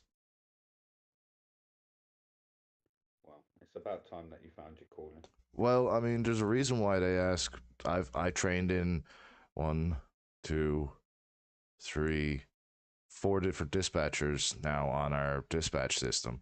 Like, whenever there's a new dispatcher or somebody comes off and replaces somebody else... We know. You get called in and you're the one that has to do it. We're the ones that then have to suffer. Well, that's one of the reasons why that I was missing from the podcast. I mean, I was here, I was in the chat, I watched you guys, but there was just that little something missing. And that little something... Yeah, that little annoying noise in the background. The stoned one. The Chronicus. So, coming away from that, Knibbsy, what's your thoughts on the Reloaded... 1-on-1 with the stoned one. So the dance, I wouldn't say I was hyped. Like, I was glad that. Well, I was glad Call of Duty finally listened to the fucking player base and gave them what they wanted. Yeah, instead of a small group of streamers that were bitching about fucking movement. I was more pissed off the fact of. It makes no sense for the whole storyline that they built and been building on just to bring back a map that they blew up. So it's they could have brought back a map similar to the Verdansk, because there's plenty of fucking cities. It's not just Verdansk, but that's just one of those things. I do feel Omni movement has killed Verdansk. That's why a lot of people don't like it, is because they're used to how OG Verdansk was. You pair that with Omni movement, it's not the same. So that's where people are getting pissed off. I mean, especially like you listen to all like the big streamers now that used to be massive on Verdansk, and now they're hating it because of Omni movement. Omni movement is great. Don't get me wrong, I do personally love it, especially in zombies, because I'm a big zombies player. But I just feel like Verdansk was a sort of like a ditch effort to please the player base. And that's the only reason it got brought back. That's what we got Rebirth back for. Yep. Yeah. Player base dropped. Rebirth was to save Modern Warfare 3, and Verdansk is now trying to save Warzone. Yeah. Yep. Because Warzone player base is down. More people are playing multiplayer than they are playing Warzone. Yeah, but It's, like but, aye, but with the reason for with the that is casual mode, because a lot of the a reason for a lot of players playing the multiplayer is because a lot of the cheaters are playing Warzone, Ranked, and Rebirth. Like, there's not a lot of actual normal players like us that are playing those type of matches, or if we are, we're getting a nut pissed off at the fact that the anti-cheat is doing fuck all. You were the one that was bigging up the new system that they were bringing in that catches more people and has been doing really well. But it has been catching more people. Just make that comment about it not doing anything, and they're still massive. I wasn't bigging it up. I was just saying what they were. Dude, what look, man, I've not seen any of that happen. I've seen a lot of that happen, actually. Look, man, I know we've run into a couple, but a lot of the ones that we've also run into are just are really good fucking players. Like, I don't find the game gives you the chance to report people anymore. It kicks you back to that little screen, and then trying to spectate. You press on spectate, it's going loading, and I'm like, you just don't want the hassle. You're trying to take it off the table. It's the one thing most games don't want to have is a report thing anymore. Yeah, it's not just that. Like with Ricochet now, like if it does pick up on hackers in the game, to the point where it literally takes their guns away. Yeah. Completely. Like they can't pick up guns. They can't. Yep, and they can't see you. You can see them, but they can't see you. It sometimes even freezes them in place, and all they can do is spin around in a circle. Yeah. A lot of people are like,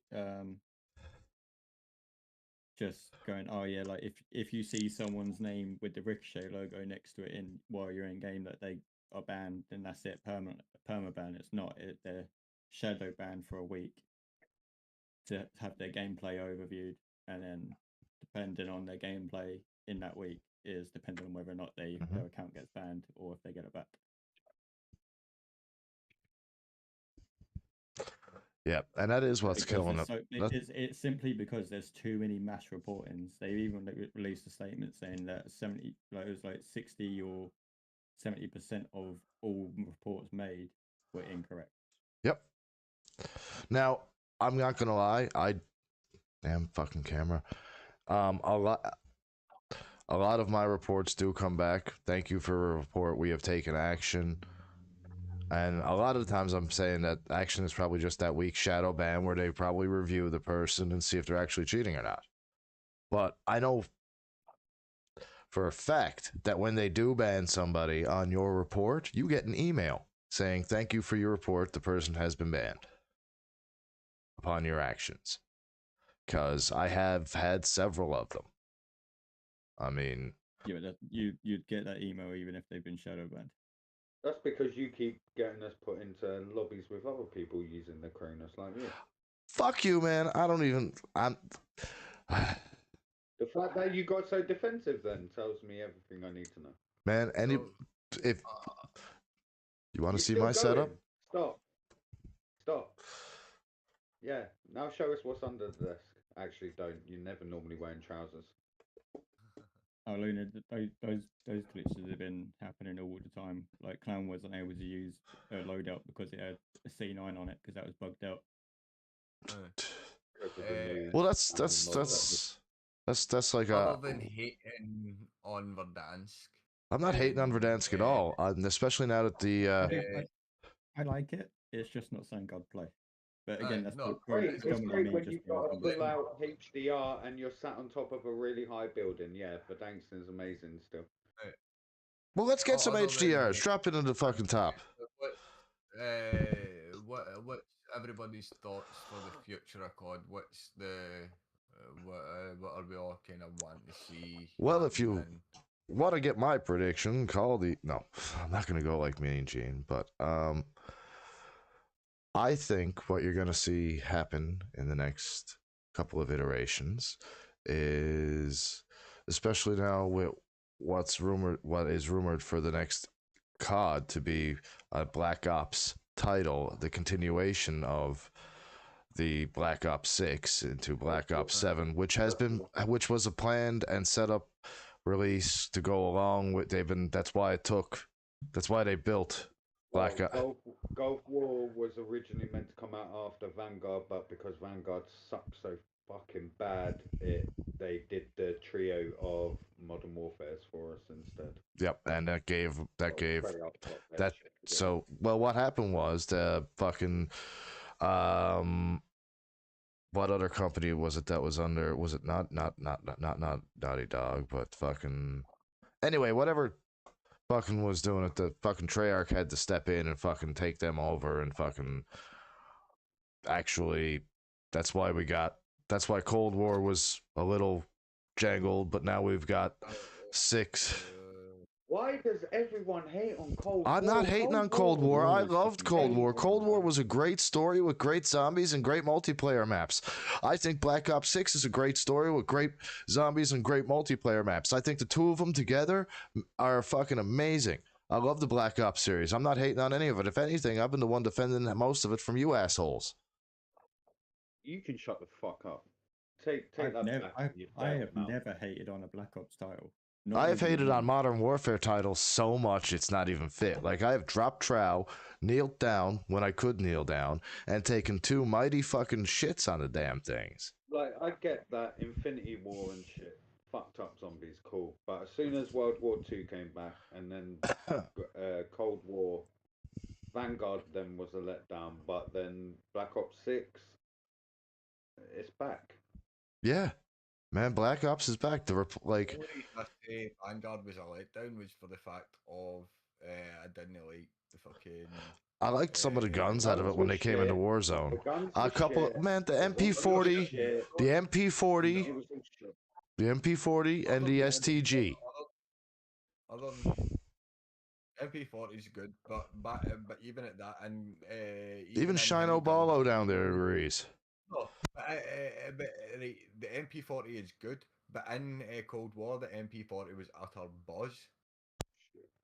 Yeah. Oh man, that guy's got me wanting to play Black Ops. You can't even play 6. But future, what's hanging? What's everybody saying about it for Call of Duty? What? For me, like Janus Tower is coming out for the new zombie map. It's the story's only getting better. The maps are only getting better. So I'd love for. I'm really looking forward to that. I'd love for now when I get back to normal the week, to run through the zombies Easter eggs Sunday or Tuesday. I gotta find out. Man, come on! I gotta find. I'll find somebody else. But wow, go on. But I'll do it with a bunch of randoms. But carrying on, it's just like I'm excited for that. The maps are only getting better. The fact that they're all built from the ground up, and it's stuff that Treyarch have left Treyarch have left because they've obviously moved on to the next project. They've left the bases for them to build it, and they're all going to be new maps. The storyline's continuing. It's going to be great. Yep, I agree. For the rest of Black Ops 6, like for like Warzone and stuff like that, I don't know how it's going to go. The metas are only going to get. It's going to go back into the whole of what it used to be. Where Maxis is still meant to be alive. Yeah, Maxis is come on, man! I haven't done the fucking latest Easter egg. Well, you should. But yeah, no, I'm remove your headset then. What were you calling? I'm not doing it because you told me to do it. The Easter eggs from the current Black Ops.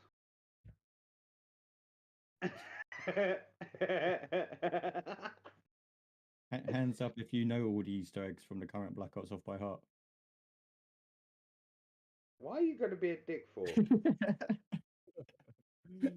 What's your thoughts? What's your opinion for the future? I feel like so. Nibs made a point there, and that was what I was going to base mine off.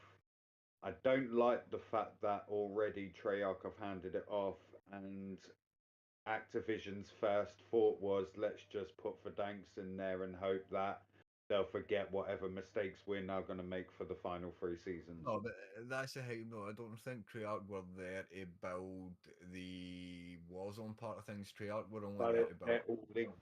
They're all linked within each other because obviously the guns are linkable. So for me, it's please don't let Verdansk be what you want to be remembered for this game in particular, because it's not going to live up to it. Zombies is your best bet, and some good. I have enjoyed multiplayer. It's been good to get, but then I can't lie, most of the multiplayers, my first ever love for multiplayer was Black Ops 2. I think that's where everybody fell in love with multiplayer, but was Black Ops 2. Yeah, I fell in love with multiplayer, the original Modern Warfare.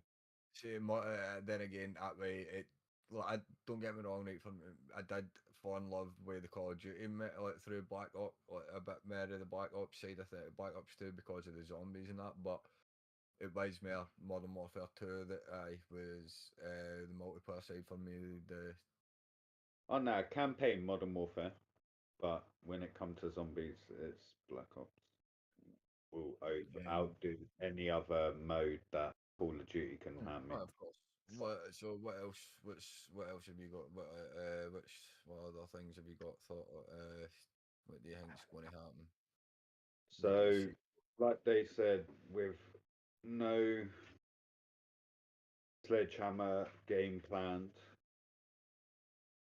does it finally leave? I guess that the other half of fans aren't going to be happy with COD, but for us fans who actually have had to wait for Black Ops to return to full glory, we should be happy knowing that we are going to get one game after the other. And hopefully, like we said, this storyline has been amazing for zombies. The Easter eggs have been really good. The guns have matched the game.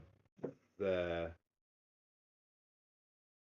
idea behind new perks that we've had, new field upgrades, I think have all been really good.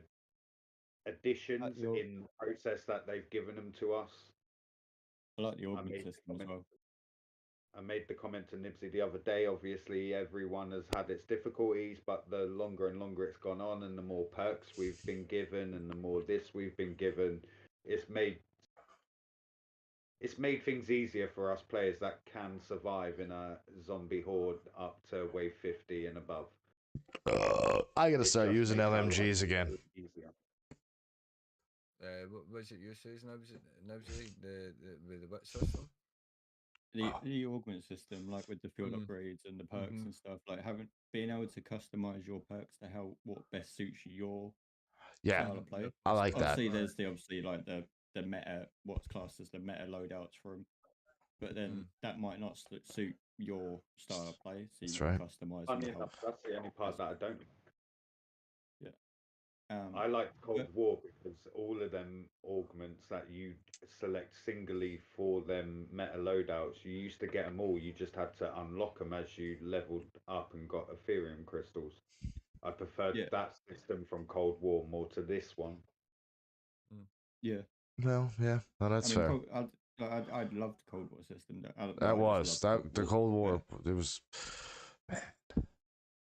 Well, I'll put it. Look, I bought Cold War. It's a good addition. I bought Cold War. Did I buy fucking? I did buy. How many? Right now, how many Easter eggs did you complete on Cold War, Chronic? None. Why did he not complete any Easter eggs? Because he was too busy begging me to go fucking play Rebirth Island. So and multiplayer. I never done the Easter eggs because my Xbox was fucked at the time. Your Xbox shut itself constantly.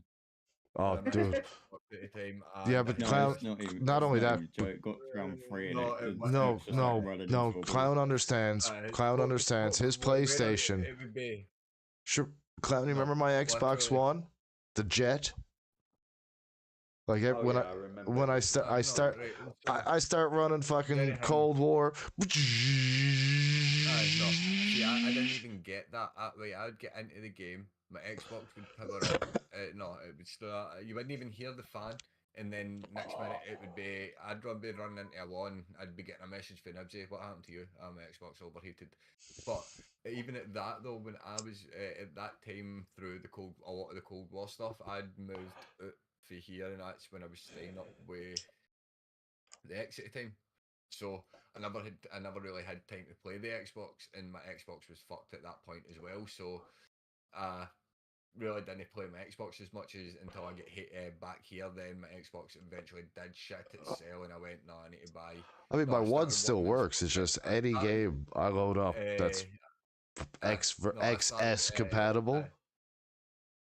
I started working in Sports Direct and realised that I could get a discount on a console once a year. That way, I bought the Series S because I didn't want to spend the money on the Series X at the time just to get the disc tray. But I should have done it for the extra storage. Oh, dude, I should have. Yeah, no, you couldn't. When I bought the S, there was no X's.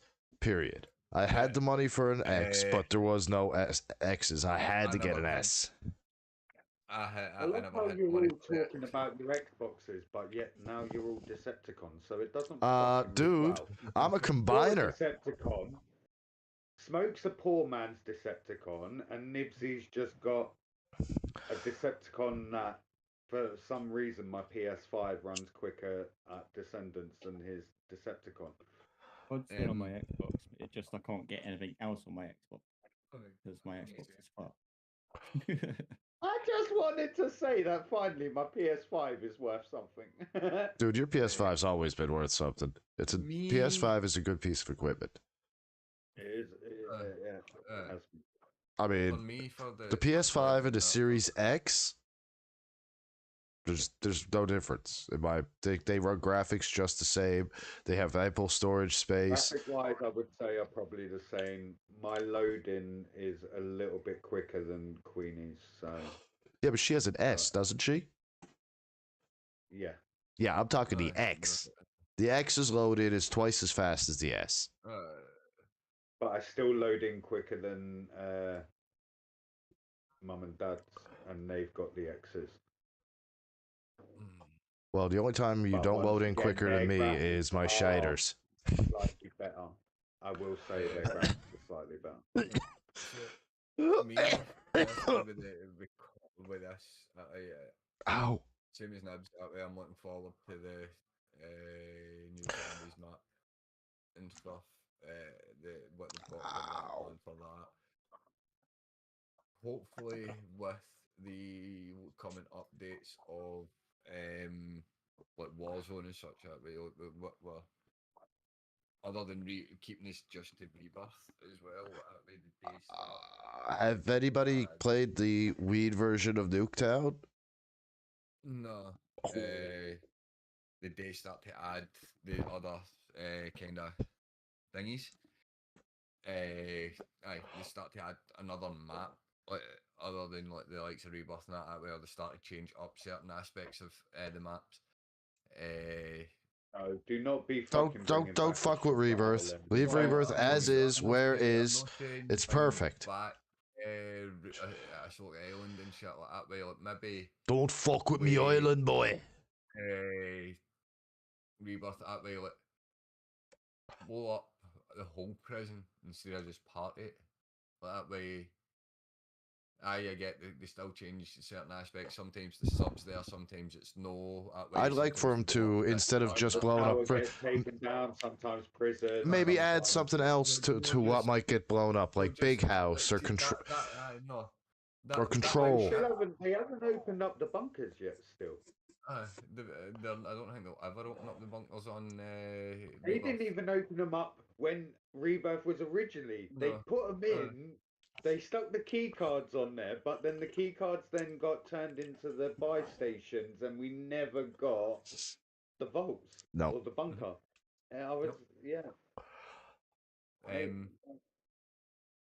Other than that, like looking, as you say, with the next game, I don't know what. Hopefully, is they continue what they're going with, continue doing that line, and is apparently in the next game we're meant to get premise back. Or within the next couple of thingies, the next couple of seasons within this game, we're meant to start to see the emergence of premise. But with every Black Ops, we do get a previous OG map. What one are we getting for this one? We got one in multiplayer. No, for zombies. Oh. No, we but always get an OG map. I keep thinking they're going to put transit in because they've stuck so many little things on transit on this game, and I just feel they've already announced that they're not bringing back any old maps for this Black Ops. All the maps that are coming out are all built from the ground up, and they're all brand new. That's fair. That's fair. If they're going to do another if they are going to do transit, they would need to do it in Black Ops 7, which would be the start of we've done all the Easter eggs for this Black Ops, which then could affect the way that happens in Black Ops, with the way Black Ops 1 and 2 kind of worked. That way you done all the Easter eggs, and that's how the moon and shit. You find out the moon and shit was blown up. I feel like Knibbsy just shit on my parade. But then again, I still think they're missing a trick about releasing a standalone zombies game. They released a standalone zombies game. The amount of money they would make. But that would take about But they did do a stand, but it was just all the zombies maps put together. Zombie Chronicles. Yeah. But a standalone zombies game that way that it's just focused constantly updating, and it's constantly updating. It's then think about it. A lot of players when they buy the Call of Duty or buy for the likes of zombies or the Warzone, they wouldn't buy Call of Duty at all because you're not getting anything fake COD other than multiplayer in the story, because Warzone's free. And then now they're bringing it a standalone. Back in my day, that's all we got was the story. A lot of people would just be on. That's what I mean though. That's what I mean though. Like they're missing the trick. Like if they bring out a standalone zombies game that's just constantly updating, it's not like season by season. It's constantly updating, like similar to what COD is now, season by season, DLC by DLC. It's always updating with the new maps, but you still can go back and play all the old maps, right? If you wanted to. It's like those zombies players, the zombie community still play Warzone. They still play multiplayer, so they're probably still going to buy a COD separately. It's just going to take away from the actual thing of you can't level up. You can't. Was a separate. Yeah, no, but it's like but I'm saying, but it's like if you own both, they might get integrated. Or they might say like Warzone will be integrated with the zombie standalone game.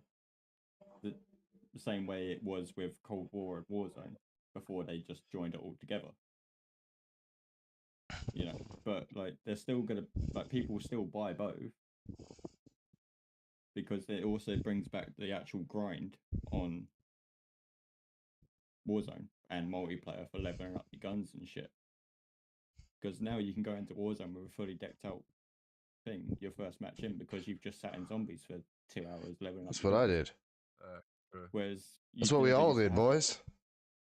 I had that on Cold. But I'm saying you never used to be able to.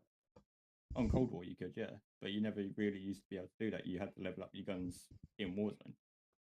Or in multiplayer. Cold War and then go straight over to Warzone. My guns. In Cold War you could. Yeah, in Cold War we could. But before that, we had to do like multiplayer or plunder in the OG Modern Warfare. Yeah. Oh, in the OG one, yeah. But once they came out with Modern Warfare 2, then that was after Cold War. Then it became more integrated. It was the Cold War integration that originally, remember, broke Warzone for a little while. Vanguard broke Warzone. Yeah, Vanguard broke Warzone. It was Vanguard and the Caldera, man. Caldera. Oh yeah, it was Caldera fucking broke Man. Everything like that was one of the worst. I hate Caldera map. I would rather Ashika. Caldera is Kong and fucking Godzilla destroying the bastard. Yeah, that was beautiful. But it's not only that though. It's like it would also remove the. Granted, it's only a small portion, but it's still a portion of players that are only focused solely zombies players. Yep. That are complaining about the state of the game because you've got a dev team that are trying to work on everything at the same time. Whereas if you take zombies away, have a dedicated team for zombies and a dedicated team for everything else, but this those is why zombie players will then have nothing to complain about. But this is why I don't get why they don't just fully on pay Treyarch what they're worth, pay Sledgehammer what they're worth, and just get these motherfuckers in one room, constantly building both sides of the game together, concentrating on what they're needed. Run the game not for 6 seasons, but a full 12 seasons. You want to do one game a year because that's what they want to go back to, one game a year. You are going to need to bring out 12 months of content now, which therefore means the price of COD is going to go up, and they will have to either integrate Warzone, like Knibbsy said, into the games. Otherwise, the only money maker in Warzone, which makes it enough money, and I get that, is its store. For the outfits and everything else, cool. And now they're adding the boots into it. No, but they're actually stopping that because that way a lot of people are complaining that COD wasn't meant to be stupid fucking skins and shit. It was meant to be a military simulator type thing. And when you sack all the devs that did give you the military, and you want to attract people from Fortnite and from Apex Legends that get to play with their wacky skins and choices of multiple regions, like what Funkos are, that's what a bloody Fortnite shop is, it's more enjoyable. The game is different and the graphics and everything else, but you are running around in a skin that you totally are in love with because it is that. Yeah, but then it's like after they sacked their old military devs, they went and brought in Fortnite devs. So what did you expect the shop to end up looking like?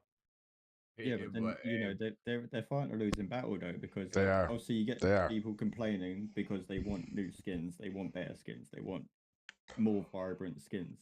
But then you give them those skins, they will buy those skins because they wanted them, and then they all get their asses handed to them.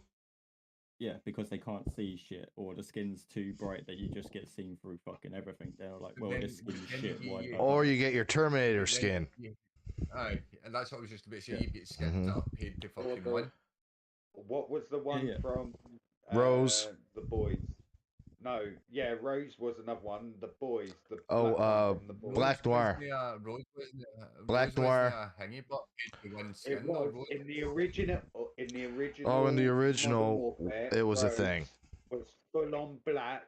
I know. Put her in any corner, she just blended in.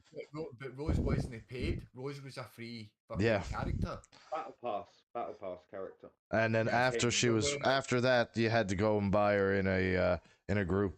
Fucking sorry, I'm just a torso again, guys. They even took her off of that. Her skin, even in the skin that we earned from the battle pass, they changed so her face was visible. They made the full skin look lighter. And then she had a radio on her. She had a belt buckle on her now. Everything. Yep. But all they need to do is the Boys. There was a ninja character. Black Noir. In that. Black Noir. He's a paid to win skin. He just camouflages with everything. But Terminator. All they need to do is what like there was talks of them doing, like they were thinking about doing it, was put in a setting that everyone could turn on and off if they wanted to, which takes away the visual effect of those skins. Yeah, the animations. I've got it on my chameleon skin. I can press the trigger button and I can take off the little glowy effect that my chameleon has. Yeah. No, I mean like so say like for example you put a skin on your gun, that makes it look fucking funky and it's all like like a chameleon and shit like that. But when you scope in on it, it gives you the standard military scope. So it's not blocking your view, it's not hindering you in any way, but you're still my getting to chameleon use the gun skin. is a sheet off of my ABS that I can't see where the dot is on my scope, and I can't see up the middle of my ADS. I have to turn the animation off on the SMG, otherwise I cannot ADS it with any sight attached. Yeah, that's what I mean though. It's like it's in a sense like you're running around with the skin on, right? And the minute you start ADS in, it's as if it's taking it off. Yeah. But what I paid to have that effect, and it actually hinders me. Yeah. What I heard, but it's something along the lines of what you just says, Nibs. But the way I heard it also worked was that if say I I don't want to see the fucking stupid skins run about, I can I can filter that on, and it would make everybody look like the default military sim skins. So that way, it would show them it would give them using their skin, but on my screen it would just be a normal default fucking thingy. Yeah, there was talks of them doing that, but they're not going through with it. See, I wouldn't mind them doing that. It will completely disable the concept of putting skins out to buy. Well, I hate to tell you, that's what PS4 get, because when I played PS4, everyone was a default skin because my PS4 was already behind 6 fucking frames before they killed me. So my PS4 was like, it's a default skin because you're not going to be alive long enough to see what skin actually killed you. But like, I still stand by it. They should definitely make zombies a standalone game. Do we all agree that we keep the movement? Do we keep Omni movement? I like the Omni movement. I like the movement. It's almost the same. It's almost. Or do we make it optional? For me, I'd say keep it in zombies and keep it in multiplayer. It is optional. No, but that's what I mean. Do we keep it as a straight, or is it optional? I like it. There's a setting you can turn it off. I like being able to roll around on the ground. I reckon that they will make a choice. They'll either make everyone use it to stop. There is a setting you can turn it off already. No, I know, but they will, to stop complaints.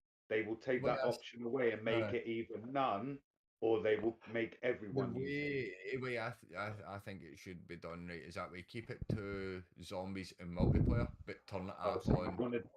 So you want to do modes, okay? Keep it on zombies and multiplayer, but turn it off on Warzone. Nah, man, it saved my ass on Warzone a few times. You just gotta know how to. You gotta learn how to use it. No, see, for me, I'd say just keep it all around. Just dial it down a little bit. Yeah, that's what I was going to say. I was going to say make it apparent for everyone. Oh man, I honestly I like the fact that when somebody's shooting me, I can just kind of like dive back off the little fucking thing there, fucking.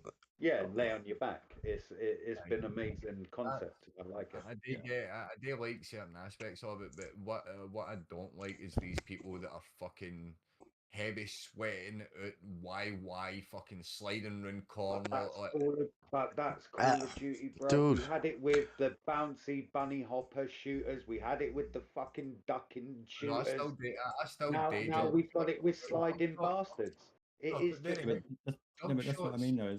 That's what I mean though by dialing it down. Is because like it's not because like you said earlier, Smoke. Call of Duty was meant to be that realistic military sim, in a sense. Mm-hmm. And in what world is every fucking like soldier sliding through a fucking concrete building like they're on a fucking ice rink?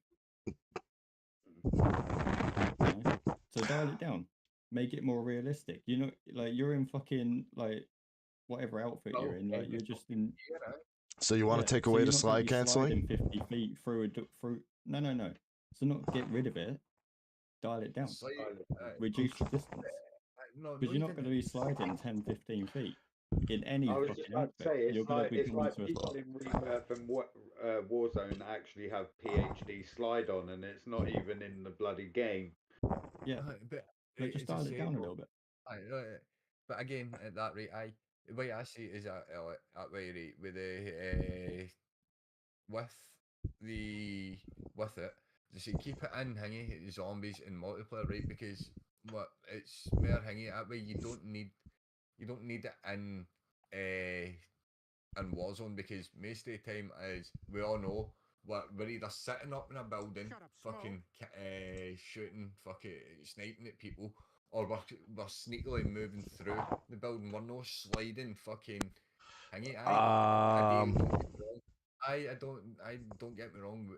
I do like to slide to move a wee bit quicker, but gears that I've used it in a gunfight, man, a lot. Aye, because the only reason I'm using it is because I'm getting it used against me, right? But if I never had it, like I've never had it in any other COD. The original Warzone had slide canceling. That's why we set the question: would you just make it apparent for everyone? Stop giving an option and just say omni movement for everyone. From now on, omni movement is the thing. Stop, because then it just means that everyone's got to get used to it. But like Knibbsy said, if you toned it down then a little bit, and like you're saying, you're not getting some sweaty little prick managing to not. He slid as he hit the top of the stairs, but he's come around the banister through a doorway. Yeah, and shot you in that slide. I see. That's why I like the original one. You couldn't slide as much in the original one as you can in this one. Do the whole what Chronic wants. Keep that with the whole jump into your back, jump into your front, jumping on your side. The diving in that was in Black Ops, right? What as I'm saying, right? Yeah, dolphin diving. It is now. No, the way it is the new, right? You could dive forward, right? I do get that. I do like the idea of diving back, diving to your side, because that would be movement that you have. You could dive to the side in Black Ops 2, or was it 3? Yes, you have got. You could do front or sides. If you slide, right? In the old Black Ops, you could only dive. Every building that you get into, you're not going to be able to fucking exactly slide, because they've got to take in friction that way. Because if you go to slide, it's not just friction. How are you sliding if you've got 3 foot to literally build your boost to slide 15 foot? You're literally running through a doorway. You've literally taken one step. Well, I have an answer for that. I have an answer. Keep the diving side of omni movement, yes. That, but return it back to slide cancel, and being able to slide cancel, because I did like the idea of slide cancel. I have an answer. You want to know how slide canceling out because the amount of complaints that it got. Because it was harder for controllers than it is PC users. I could slide cancel fucking easy on my controller. Me too. Yeah, but not everyone's got paddles. I was just about to say that, Even with my paddle, I haven't got paddles, and the amount of times that it only takes a millisecond, and I fuck up my slide cancel, and then I'm reset. I'm not then getting the same. Are you playing? Right, but what I'm saying, right, with that, right, what buttons are you using? Are you using circle to knife, or your circle button to crouch, which is not the actual button, circle to crouch? Which I don't use. I actually use. I use the back button. Right.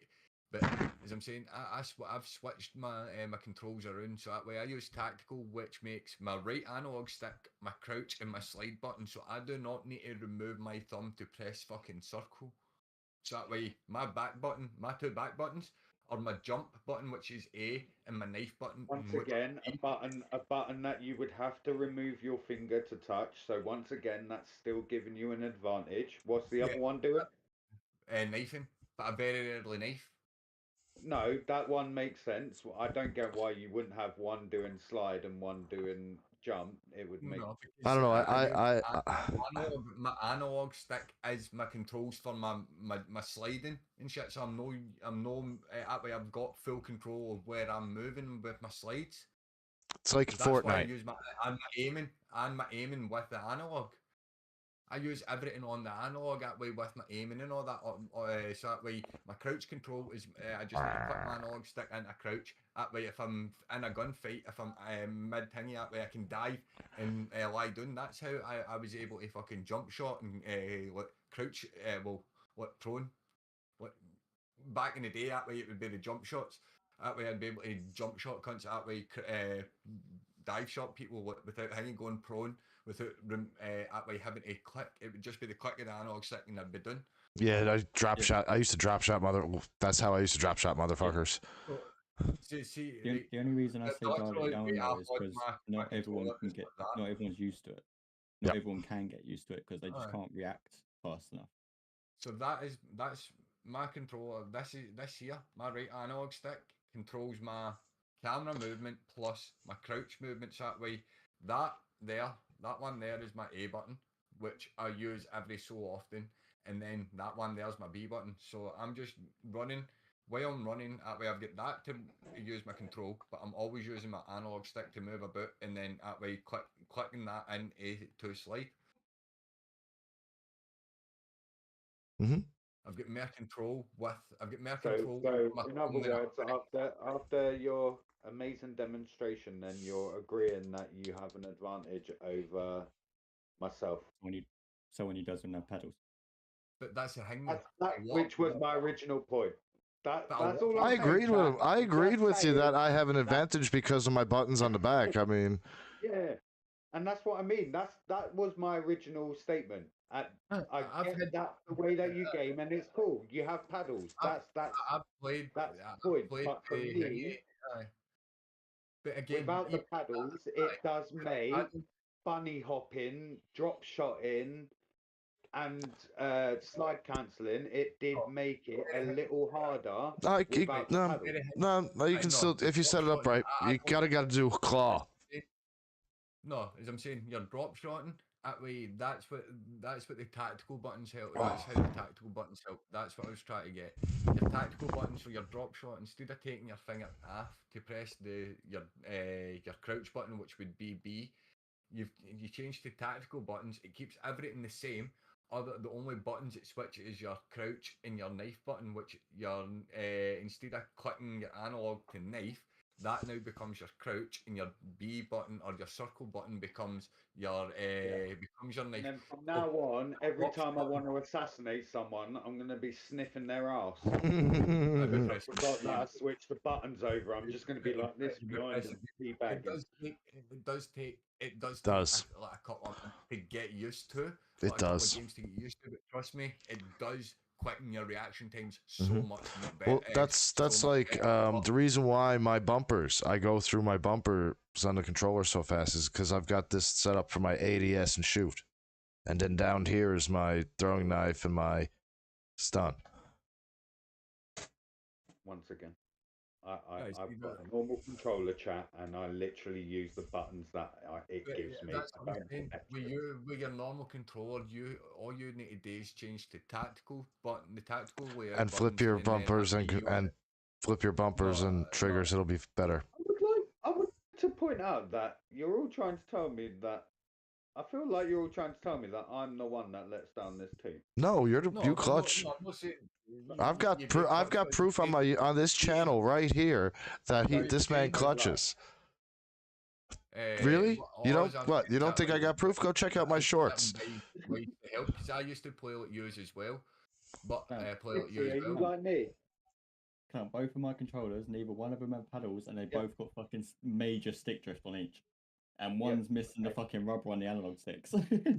No, but did you feel like they were both trying Wait, hold up that red one again. Hold up that red one again. Nibs, hold up that red one again. Can I see that?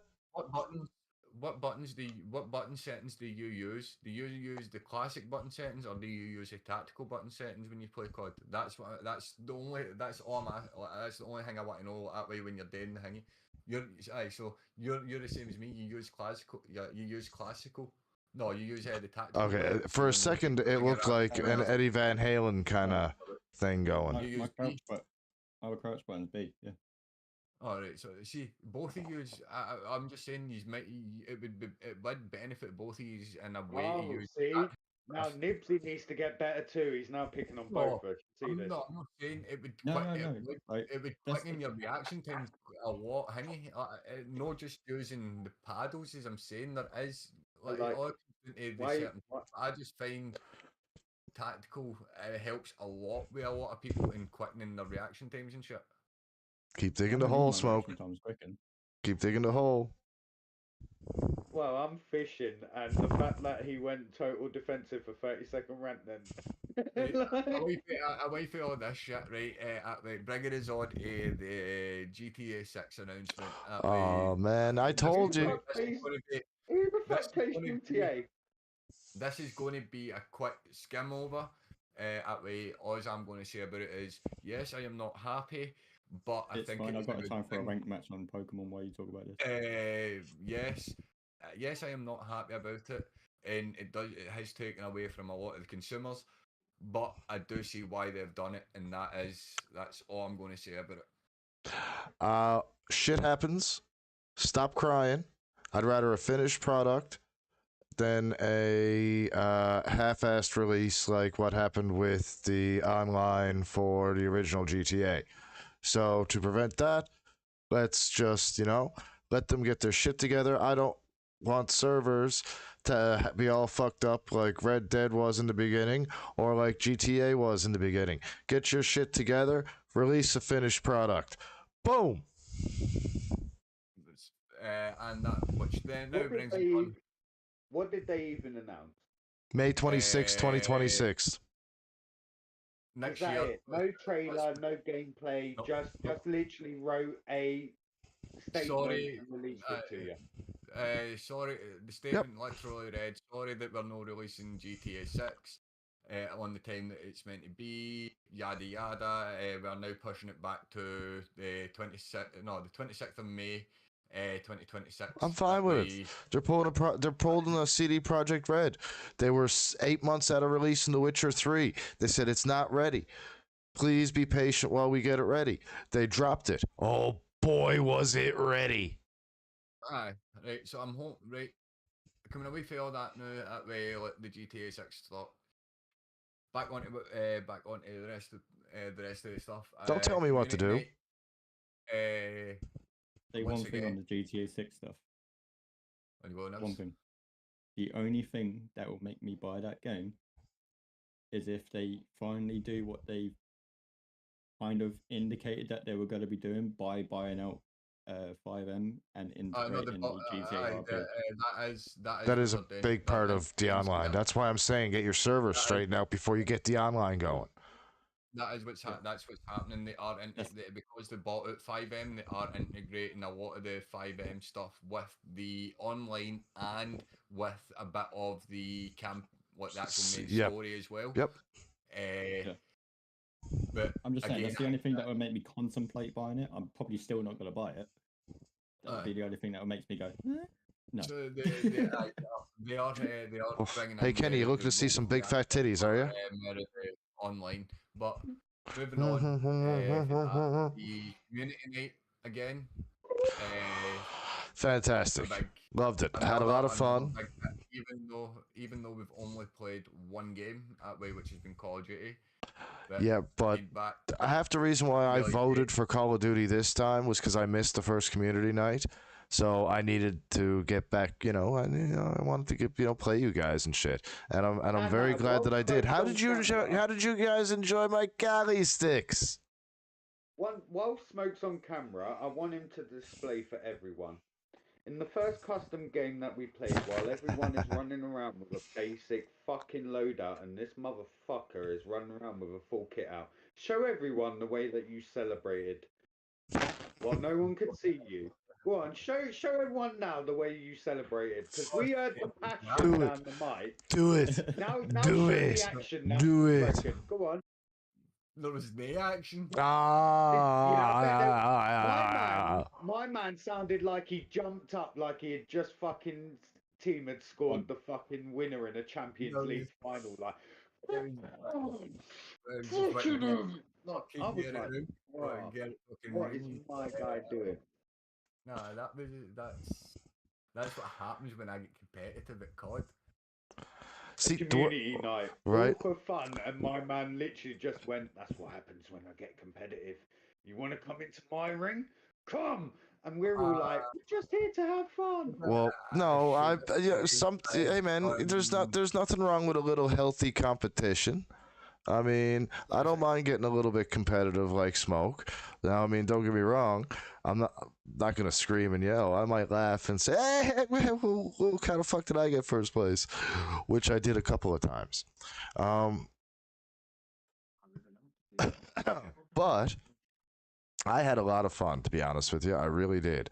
I know I pissed a couple of you guys off by when you got flashbanged and Cali sticked, but I couldn't help myself.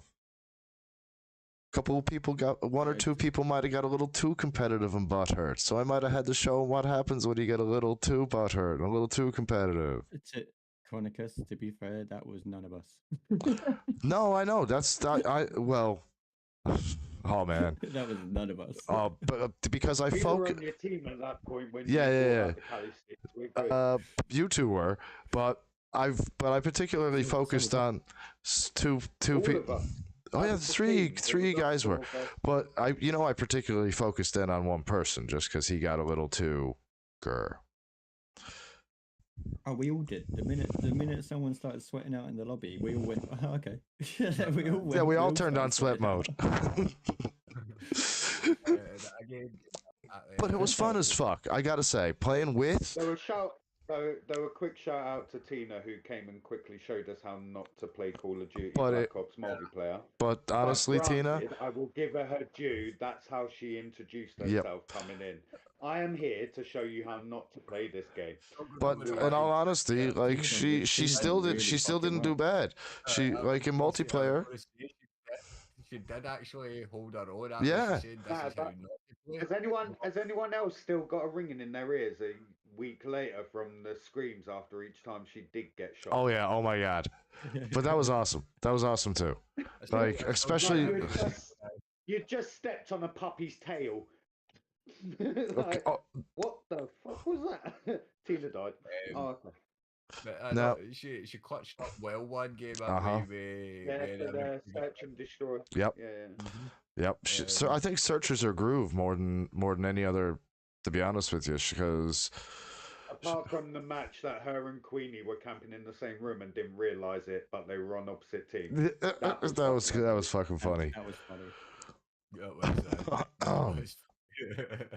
By the way, you can't hear her, but Queenie just shouted from the other room, "It never happened." Oh, it did. In the words of Kurt Angle, oh, it's true. It's true. The reason we all know about it is because, funny enough, we were waiting for these two to kill each other, and they were the last kill, so we all got to see the kill cam. Personally, I'm not a fan of Search and Destroy. I really don't like that game. No, man. The rest of it, like when we're playing TDM and. Well, see, I'm more of a Dom and a her and a. I think amongst ourselves, I actually enjoyed Search and Destroy more with us lot than I did. Ever playing it online. Yeah, with us lot it was fun, but I'm more of a domination or fucking headquarters or hardpoint. That one team, that clan that we absolutely. Oh my god! In Search and Destroy, they went with their stream team names. Oh yeah, that was beautiful. We destroyed them. We just come and destroy you at your own mode. Oh no. And then we got in the second game and they started dropping out after each round. Dude, when I whoop your ass at Search and Destroy, there's an issue. The thing is, it looks on me, I wasn't very big on any of the other game modes back in COD. It was always Search and Destroy. Well, see, when we hit game battles, it was Search and Destroy. See, that's what I'm saying. I done the MLG game battle stuff. So yes, it was Search and Destroy, or sometimes it was. What was the other one? It was like. Thank you, Demolition. It was Demolition because that was the one we used to do too. That was the two huge ones on MLG and game battles. They were big. That's where I spent most of my Call of Duty time. So that's why when it comes to the likes of Search and Destroy and the likes of like multiplayer games, I played multiplayer games for fucking fun back in the day. Now they did.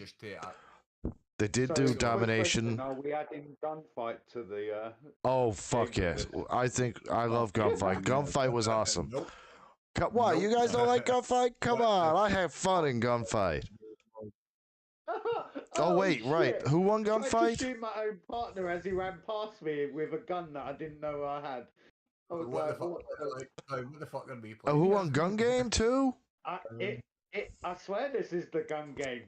No, it says gunfight. All I read was gun, and I selected it. Yeah, I like gunfight. I didn't actually win gunfight, but I won gun game. I think if we do end up playing COD again, I think one game mode that we do need to add in is infected. We've not done that yet. Infected is fun. An infected a game of infected would be fun. A game of prop hunt as well. I actually hate prop hunt. Because we haven't really done any Nuketown either, which are quite. Oh, dude, I'd love. That is where the community nights. I think we start. If people are up for it, if we are playing COD, that way, if we're doing certain things, that way we start adding like kind of challenges into it where we do snipers only, that way, or like pistols only and shit like that.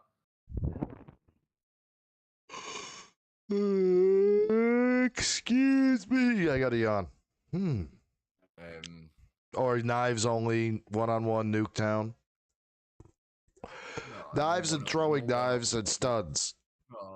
What, are you scared? Come on, 1v1 me right now. That would be like quick scopes and shit like that. That way you'd be able to use the stuns. It would also defeat the objective of the community night if we're just doing 1v1s. Exactly. That's where like the community night. I think. Free for all.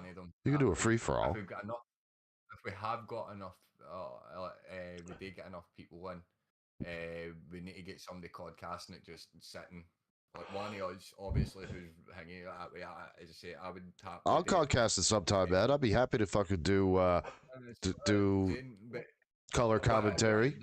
Just call me good old JR. Oh my God, he got a finisher on him.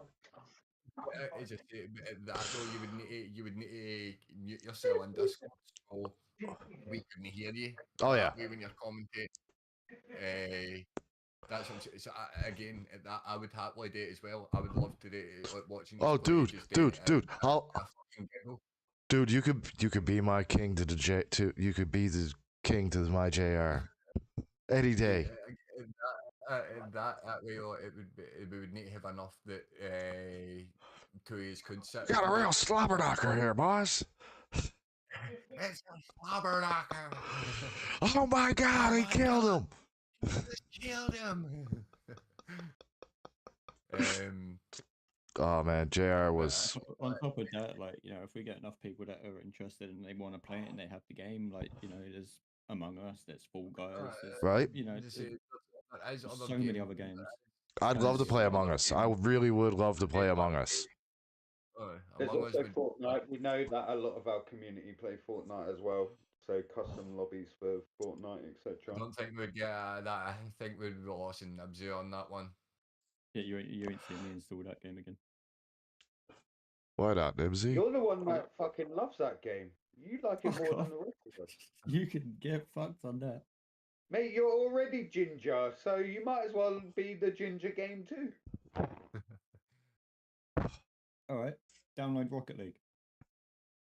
Download PUBG. Okay. Right. Download PUBG. Download PUBG. I'll download Fortnite, Clown, if you download PUBG. Okay. Right, and then we can do a community night on PUBG as well. No, you said that. Now you ruined the whole fucking film. Because now you said play it as well. Before you just said download it. Nah, community night on PUBG will be fun. That would be fun. Pan shot. No. Have you ever had it? I'll download Fortnite and play it in the community night if you download PUBG and we do a community night.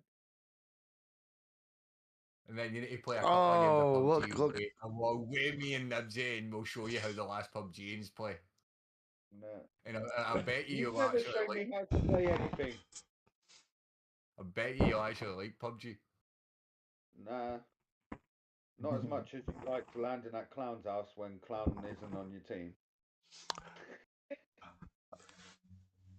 Don't land at my house ever again when you're on. I will land wherever I want. You can't stop me. No. But me and you have never been put in a lobby together. I told Smoke I'd be ready in like 4 minutes because I wanted a quick fucking warm-up game so I didn't look rusty because he had already been playing for 20 minutes. So I loaded in. It happened to load us into the same game. We both landed at my house, and I kind of killed him. But it was the case that Smoke was streaming at the time, and all you hear is him see my name come at the bottom of his kill cam, and he's like, "Is this motherfucker?" And all you then hear is me laugh. I was like, "Yeah, I'm kind of playing, but I only realised it was you afterwards. Come land back here, and we'll try and get through it." He tried to land back, someone else killed him. No, no, because I'd already I get done. Oh, I would love landing against you. I get done coming out of the sky, so that way the second time I managed to get down, and then I bumped into you, and you that way. I did nearly turn on you with the pistol, right enough. I'll say that, but you had an SMG. The issue I think I had is it told me that someone was watching me for the rest of my game. I think they were mass reporting me. It's just fucking Smoke. It's fucking PC.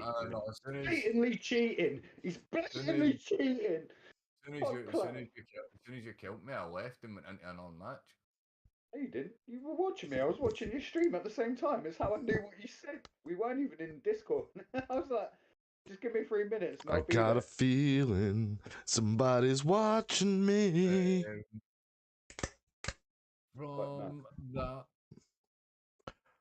community night, next one will be in 3 weeks. And I may not be able to attend that one because I may be covering shifts for one of the guys on vacation to get me some extra money for the summer. The 21st?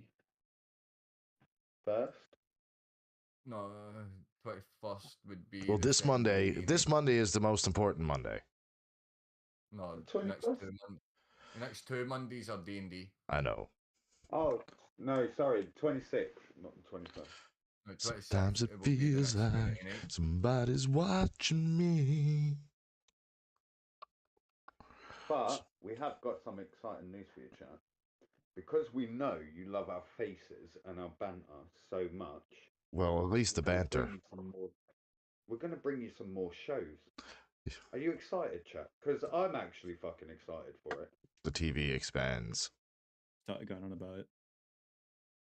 Like, this little brains that we have in this little group of ours, we've been coming up with some ideas. Ideas, boss. Tell them your ideas. We've got a Smoke and Chronica spin-off, which these two are going to quickly tell you about their little idea that they've had, because they've got some really good connections. You see, and then because the two of us were, well, I mean, you've been watching wrestling since you had hair, wasn't it?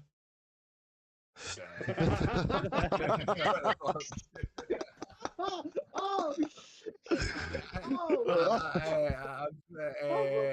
I've been watching wrestling since I had no hair, grew up with hair, and then lost the hair. See, he's got a full fucking cycle.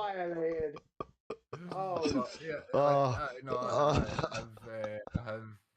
yes, I have watched wrestling for quite a while. I did fall away from it. I've fallen away from it in recent years myself, but I'm willing to. Can I just point out that that part needs to be made into a short, and as soon as Chronic cracks that one liner, the meme of them carrying the casket needs to come out. That's the one clip I now need in my life. So between me and Chronic, we've got a bit of knowledge of old. You guys have got 30, 40 years of older wrestling matches. I'll see if I can dig up the picture of me holding the old NWA fucking tag team championships before it was fucking part of WC. There's hundreds of stuff but 25 grand it cost them for those titles to keep them. 25 grand they had to pay the NWA. Save it for the podcast, Muppet. So within that, there is in the works of wrestling kind of talk show, kind of podcast. That kind of podcast. We're going full fucking force. We're talking the old school goddamn fucking territory days. We're talking the WCW fucking WWF Monday Night Wars. They're also going to be showing you some old ECW, matches. TNA, AWE, Ring of Honor, no holds barred, all through the years. We're going to talk about wrestling promotions that you might not even have heard of. Legend City Wrestling, wrestling right here. If you're lucky, maybe I might even be able to get a wrestler on the podcast sometime. Or 2. Or 10. Well, I definitely know I'm hoping Chronic can come through for me, because Chronic knows someone that I would love to bring on to the football. Oh, yes. Well, Marcus. Talking about that way onto the other half of that, which I might make some appearances on that side of things. Unless you want to talk about hockey, I ain't coming. Every season when he goes, we won again, and we say thanks for your special appearance. See you later, Smoke. Unless you guys are going to start talking about hockey, I ain't going to show up, but you're welcome to throw it up on the channel. So, me and Knibbsy I'll show up, but I might, just, for moral support, I'll drop in, I'll type, hey guys, in chat, lurk around and stuff. But, for the football talk, you guys, unless you want to talk about The Rock's Canadian football stint, I kind of got nothing. Yeah, I was about to say, you can tell that we were so excited by that conversation. But Clout and Nibs, that way, what's happening on your side then? So, as people know about me, I'm an avid Arsenal fan. I always have. What, you're an avid arsehole? But it just so happens that Knibbsy is an Arsenal fan too. Nibsy is an arsehole too?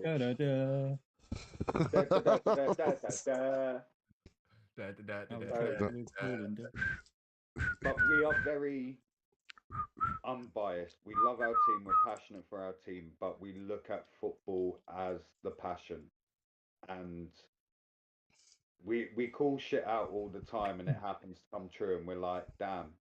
Imagine if we had a podcast and we called that 6 months ago when we called it, and now it happened.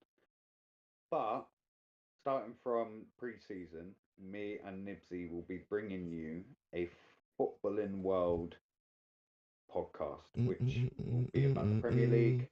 And like I said, at the end of the league, we'll bring in Smoke to tell us that Celtic won again, and then he gets to run around his bedroom in a green top. So it will be exciting, but all you'll hear after me is Glasgow is painted green and white again. That's all that matters. Maybe if Wrexham shows up, they're not even my team, but just to be the Canadian in the room to give the handsome Canadian perspective of Wrexham. If you need that, I can show up. Yeah, Wrexham haven't done anything yet, big boy. Don't you worry.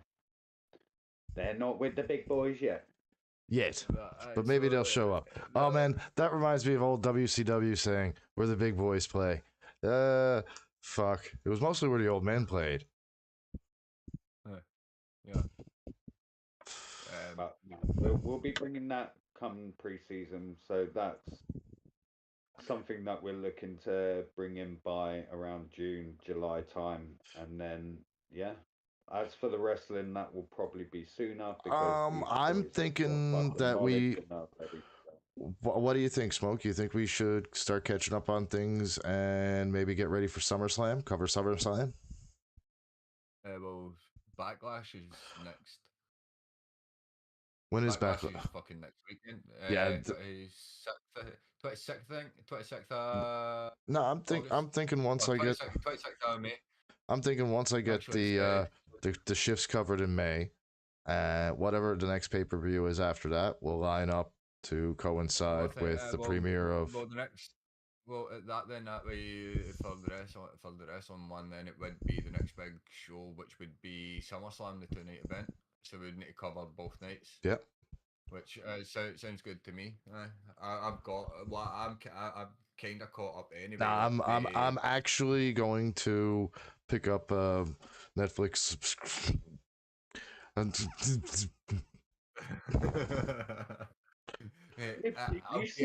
You see how these lot have to catch up, and we follow our team week in, week out. Well, it's not that I have the catch up. Okay, it's not that I have to catch up.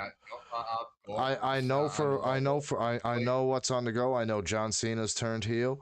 I know I know the main. One comment. These two are now getting really defensive. Okay, yeah. In their previous statements, Knibbsy will back me up. Smoke used the word.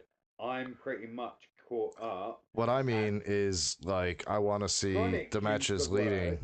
I will have to watch. I need to watch the last couple of Raws and SmackDowns. And I need to catch up. Are technically exactly what I meant. Is that correct, Knibbsy? Am I right in assuming? Thanks, Knibbsy. Knibbsy's just like. Knibbsy was like, I'm not. No, I said yeah, but it's like at the same time, it's like it's the same like when it comes to like more recent events in wrestling. I've only got to take one look on fucking Facebook and I know everything. Yep. Like I'll for 10 minutes and it tells me everything that's happened. All I gotta do is go on WrestleMania or Cultaholic for like, one. No, I'm just saying, like, it has gone to shite, hasn't it? WrestleMania has been a lot of shit for years. I've never believed anything he said. Cultaholic. Cultaholic is Cultaholic's based over here. Cultaholic's actually bad. But no, but their history videos are fucking accurate, man. Like the rise and fall of WCW, the rise of Vince McMahon, or how Vince McMahon changed the landscape around. That's fucking. They're pretty fucking accurate, considering I've known a couple of people over the years that have had interactions with him, and he is a huge. Everything they say about him is what he is. He is Mr. McMahon. That's not a persona. Yeah. What I'm on about though is that literally like WrestleMania happened, the second both nights happened, and within a space of an hour of the event finishing, there was videos on Facebook of John Cena being a prick. Yeah. There was videos on Facebook of him taking the title and being a prick about it and everything. And then then what was it? Raw happened next, and within literally 10 minutes of the show finishing, oh look, John Cena's still a prick. Again, but as I said, what else happened? Nothing. The only reason I says I need to catch up is because of the fact I'm Monday Night Raw, right? So but not just that, but I also have a couple of Jim Cornette podcasts I'd like to. I'm about 3 podcasts behind of the Jim Cornette drive-through, so. I fucking listen to Cornette's fucking podcast as much as I can. He leads. I figure about from Cornette's side, in his mind, it's all true. But I'd say about maybe because I've done a little bit of research on his stories and shit like that too. Now he embellishes some shit a lot, but unless he's talking about the Giant. And I don't mean the Big Show. I mean the Giant. Because everybody has the same damn stories about the Giant. Don't piss him off, basically. And other than that, there could be another few things in the work within the show, each of the shows as well. I'm sure we'll come up with many other ideas. Well, I mean, I do believe that the dark one of the dark shows might be coming here again now soon, with a few dark matches. No, I'm on a bit for podcasts that way. Yeah, dude. I mean, what you think that I probably couldn't wrangle myself some backstage passes, get maybe sneak an interview for a podcast. I know for a fact that the local wrestling around here does have guest wrestlers come in all the time. I'm pretty sure if I maybe convinced my friend Don, who technically is the owner and McMahon type at the local wrestling, maybe maybe next time Tommy Dreamer's in town. We can work on that, right? But as I'm saying, other video ideas that way. There's as I say, who knows? This is that is just some things that we've spoke about over the last couple of weeks. But now the ideas are flying. We're kind of established with a lot of stuff. Oh, do we ever? But I'm not going to lie. Through the last couple of months, we've had some changes on people. Obviously, Raven leaving us and Nibsy joining us. Well, I mean, sometimes people have too much stuff on their plate and whatnot. It just happens. I mean, I've had to be in and out because, you guys know how I am with work. You've not really been here that way. We've had the launch of the community nights that way. I'm just say we can sit back. We can actually have a look at things that way. If you chat, if you want to see us do anything, let us know. Yeah, no, I mean we're up for.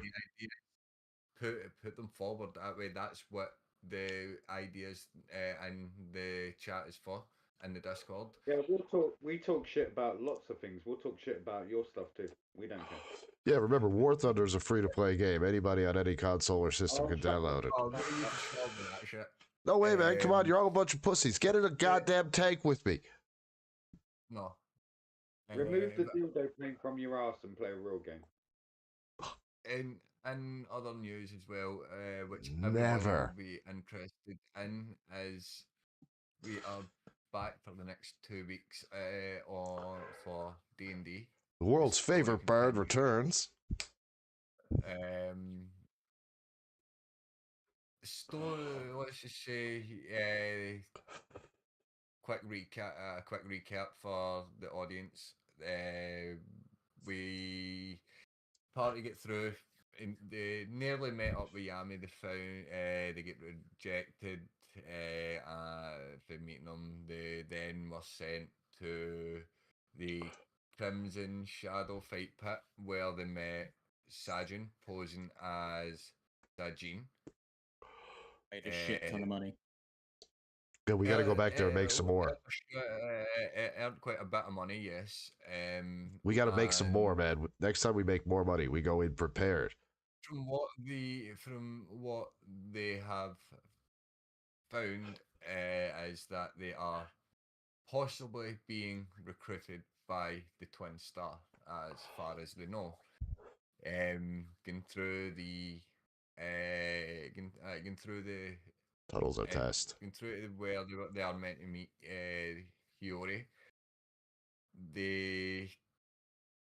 Or H, should I say? It's above You're table. Lucky this is all above table, isn't it? Yeah. Right. You'd be giving yourself points of dude. Fucking exhaustion, right? Come on now. Well, seeing as he's breaking rules and going above table, I'm doing it too. When we leveling up? That above table carries on into game. You never ask the DM when are we leveling Oh, up. shut up, Smoke. Because every time, because anything that way you know I was just fucking around. Come on, man. I know, but then you just asked when are we leveling up. For that way, I might put you leveling up for another couple of weeks, maybe another month. Okay, well, can I ask a different question, but the same question? When do I get to celebrate and go da da da da da da da? Because Chronic keeps getting to do it to give inspiration, but I never get to do it because we only agreed that I get to do it when we level up. I get to do it whenever I give Knibbsy inspiration. But speaking of inspiration, guys, I really got to figure out something for you guys, the rest of you, because or maybe I'll just do a generic inspiration song. Maybe get off your ass. Guys, time to fight. Come and watch the D&D. It's another thing that has taken off quicker than we could have thought. It's got some great feedback. We've had comments. Oh yeah, positivity. I've had nothing but positive.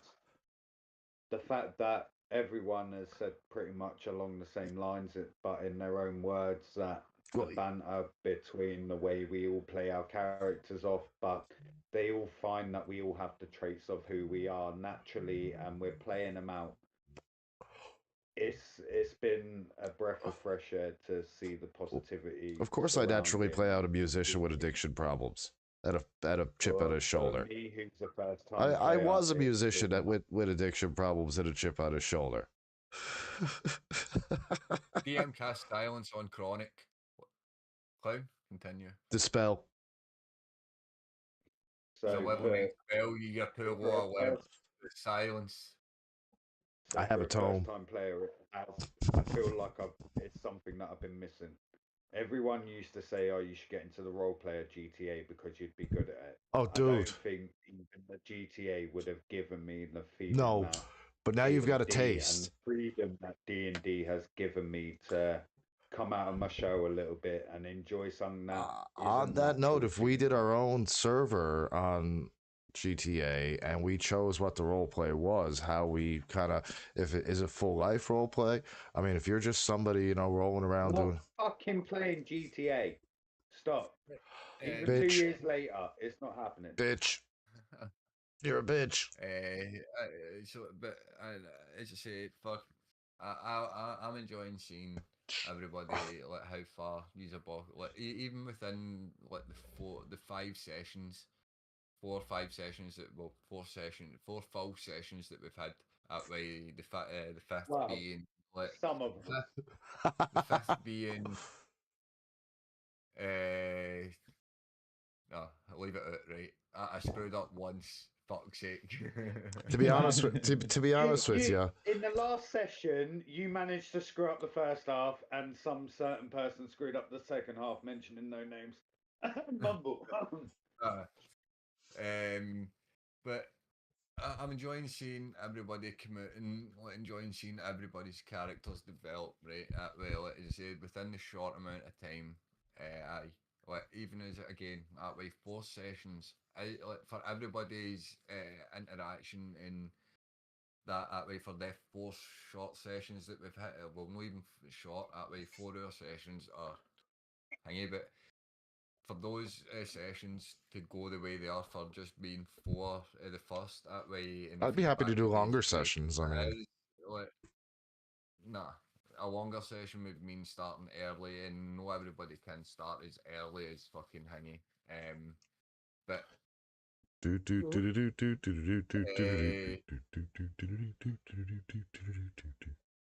me, I don't really know.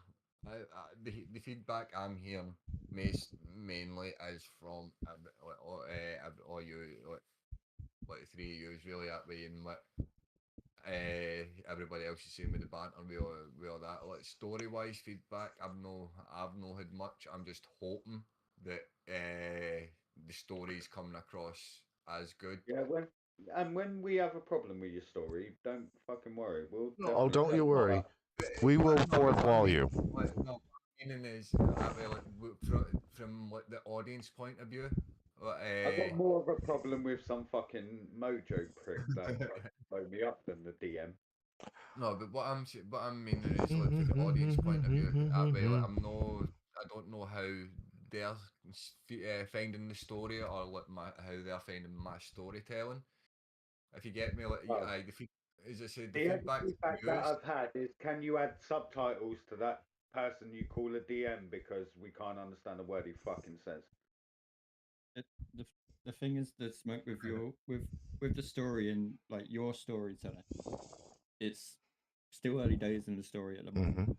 Like we're not even close to sort of like breaking the ice. No, not at all. We're not even like, we've got, if we had a save file, it'd say like 1.something%. Yeah. But at the same time, again, it's your first time being a DM. And so the first 2 to 3 episodes, it was getting you into your comfort zone. Which helped me as well. Knowing that it was your first time helped me relax into being a first time as well. Yeah. But then, like, when we came into the 4th episode, you was in that comfort zone from the get-go, and you started explaining stuff and explaining the surroundings and, what was around us more. Mm-hmm. And it's only going to grow from there. Yeah. Right. You know, because for example, like the shop was a massive one. You know, the very first episode when we went into a shop, you was completely unprepared and you rushed through it. Second time when we went into a shop, you was prepared for it. You had everything ready. Granted, the shopkeeper was a bit of a dick. A bit of a dick. I think it was a big dick. Short, but I think that his barbarians that were in Chronic's pouch. Yeah, but it wasn't just the fact of you were just saying, oh yeah, so he's got this, and this. You were describing it. You were describing. Yeah, the racks, not just the racks of swords and the fucking armor and shit. Going off into your own little rants that made the character come to life. You bringing it to life. Like I said, when we have a problem, we'll tell you. Oh yeah, don't worry, I promise. Don't worry. You know I'm a blunt and loud motherfucker. But I won't be mean about it. I promise. If I have criticism, it'll be constructive, and I will have a solution in mind as well. I'm not going to be a dick. I promise. Not too big a one. I always do after every session. I always sit and ask you that way, like, how you feel. What do you think I could improve on in this session? That way, like, I always do. At the dire wolves on us, please.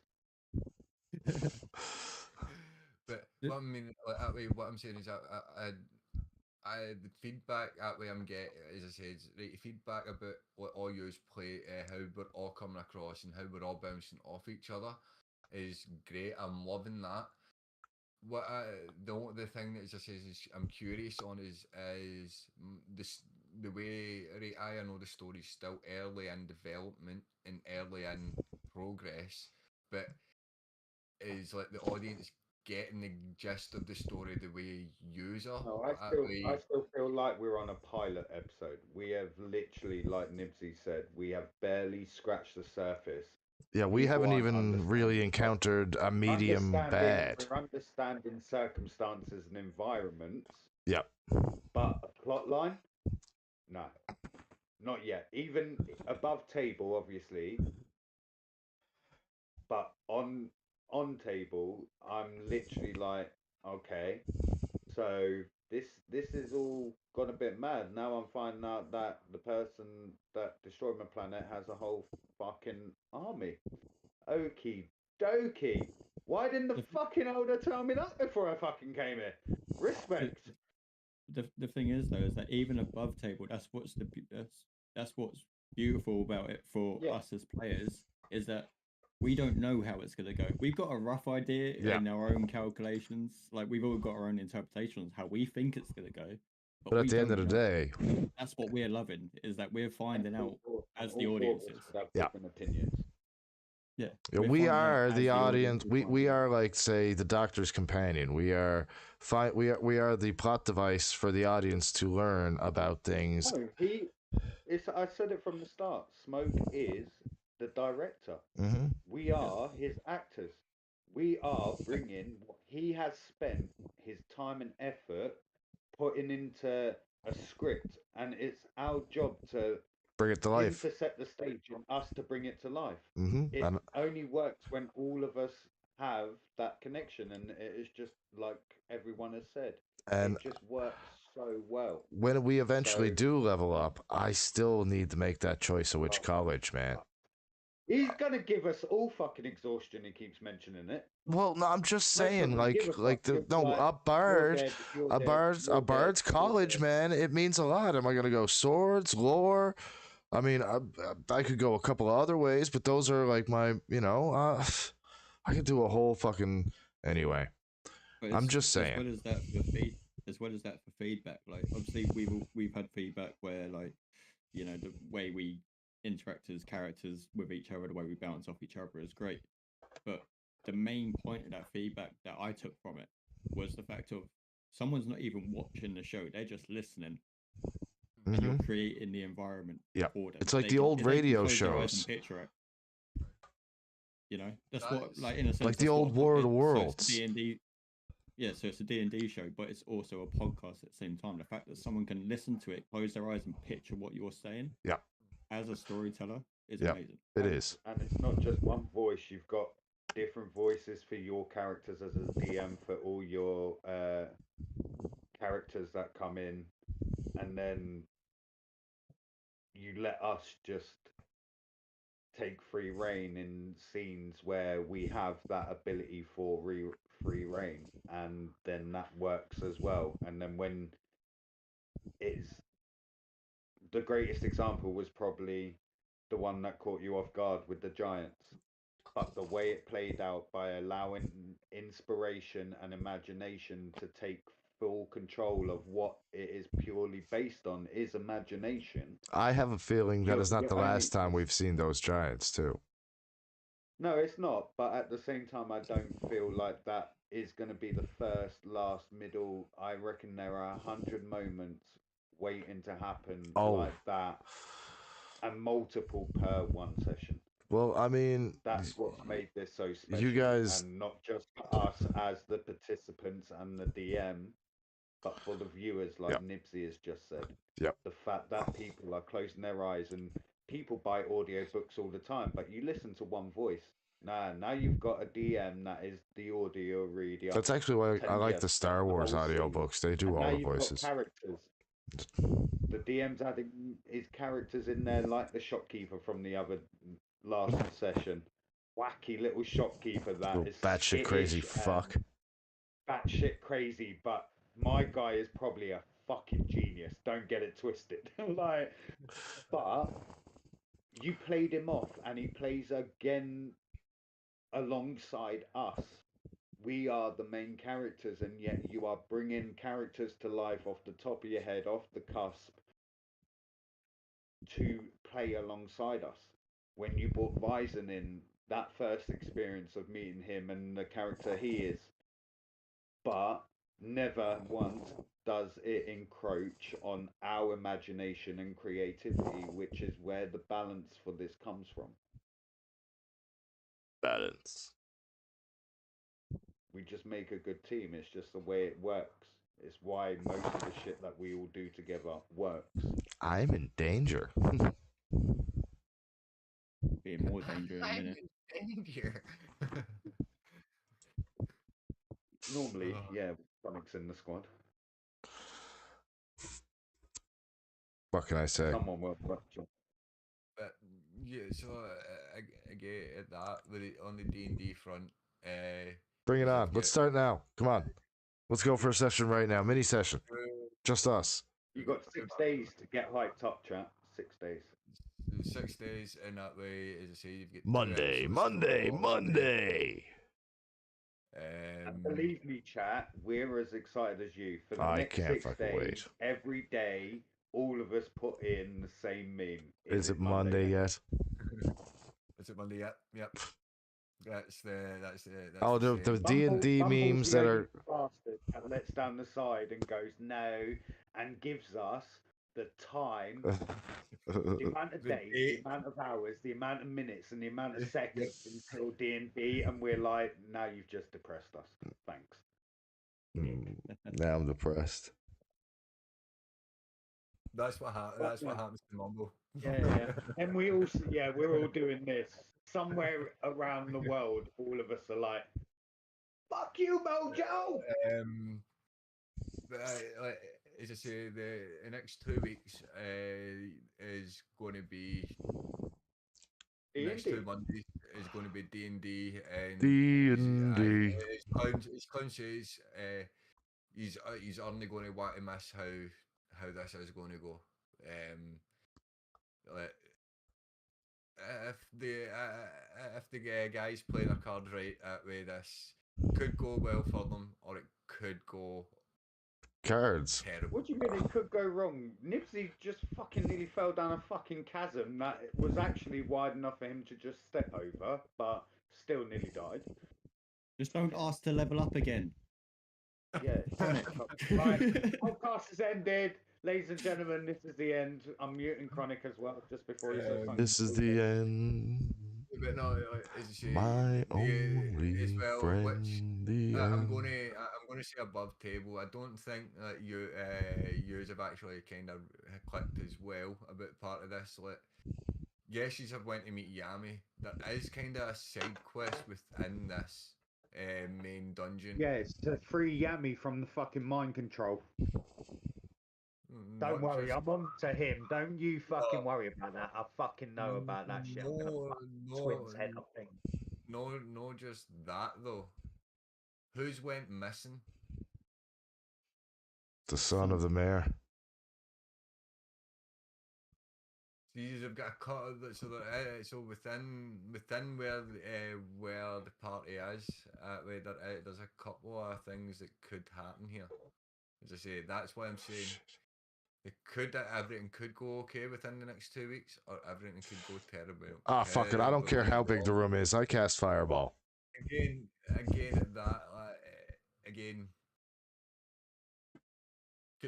everything could be going well, but then it could. At the end of the day, it all comes down to how well the dice roll All is. comes down to you. It all comes down to the dice roll. The next two sessions is quite good. Depending on how quick you get through this dungeon, I've got it set up well at a point that it should last you the next 2 sessions, but. No, we've given you ample time to write up. Enough said. I know. As I say, I've got a good. It's not going to be a small dungeon. It's not a small. It's not a small dungeon. Like, you've got part of but it. Right now, I felt like you've, out of how the map is set out, what it looks like, you've actually shut off some of the ways. So at the moment, I feel like you've more directed us through this dungeon. There hasn't been really choices on which ways we can technically go just yet. But when Smoke first loaded us into that map, you don't understand how far I had to fucking zoom in just to get to where we were, so I could see. No, me too. I know how big that thing it might be. It's like I did think that, but that's when he said, yeah, and everything. When it was someone went, is this one to scale? And he said yes. I was like, motherfucker. Yeah, but that's what I mean. It's like we've only cleared what 2-3 rooms. We barely done that. Oh, we've gone through. We're in the 4th room, but only 2 rooms. We're in an alcove. Yeah, so we that's what I mean. We don't know what's coming, so it could get to the point where Smoke's directing us at the moment, but then it will get to the point where we're gonna have to make the choice of whether we keep the party together or we split. Oh, dude, no. Right, but there could be that choice. Hands up, dibs. I'm with Nibs. No, so come on.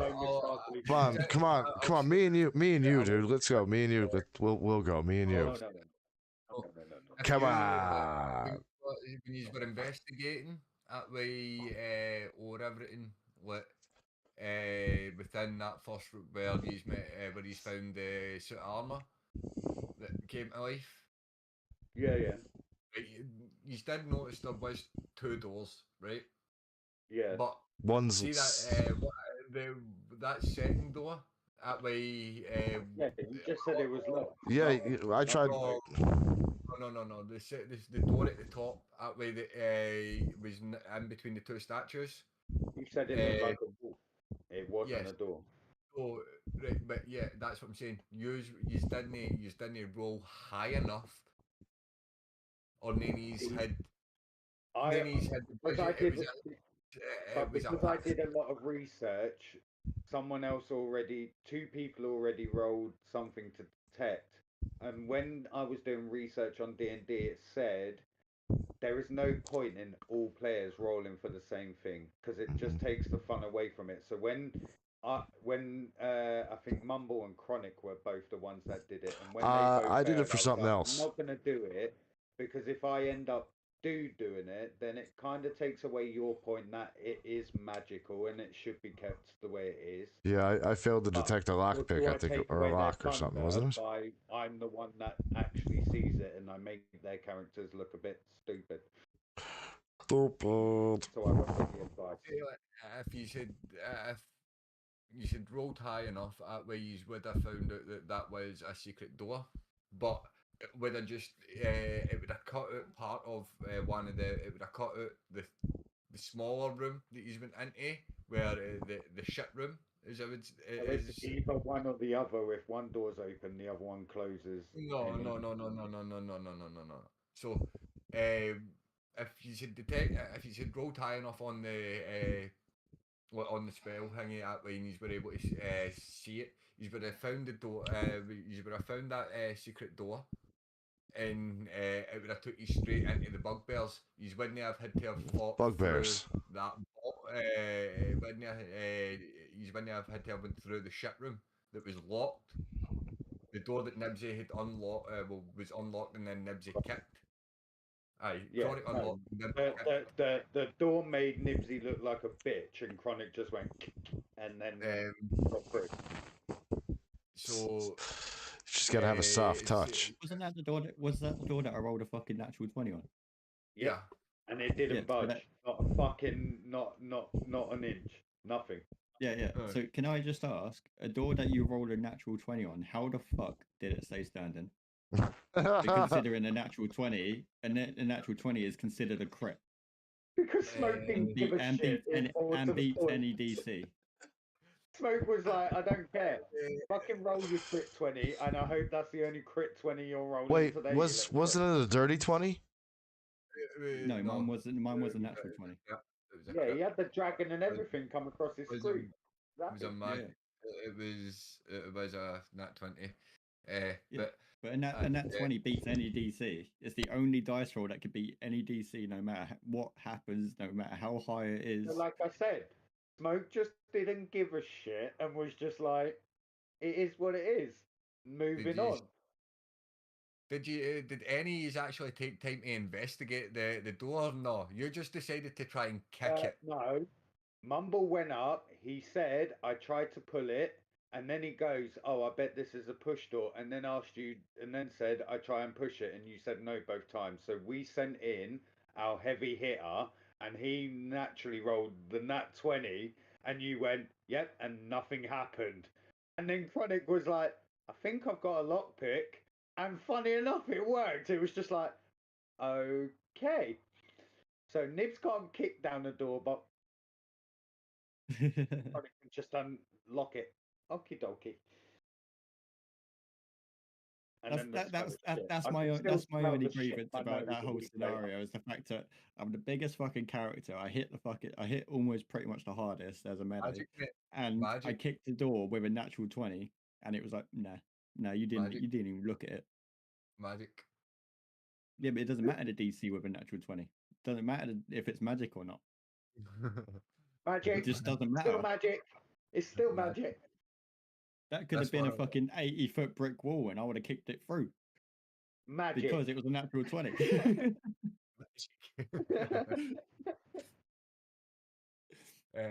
My suit is magic. Magic.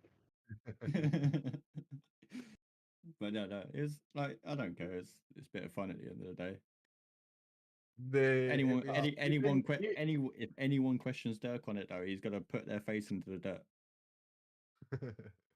I'm just getting you, man. I want to be angry with me.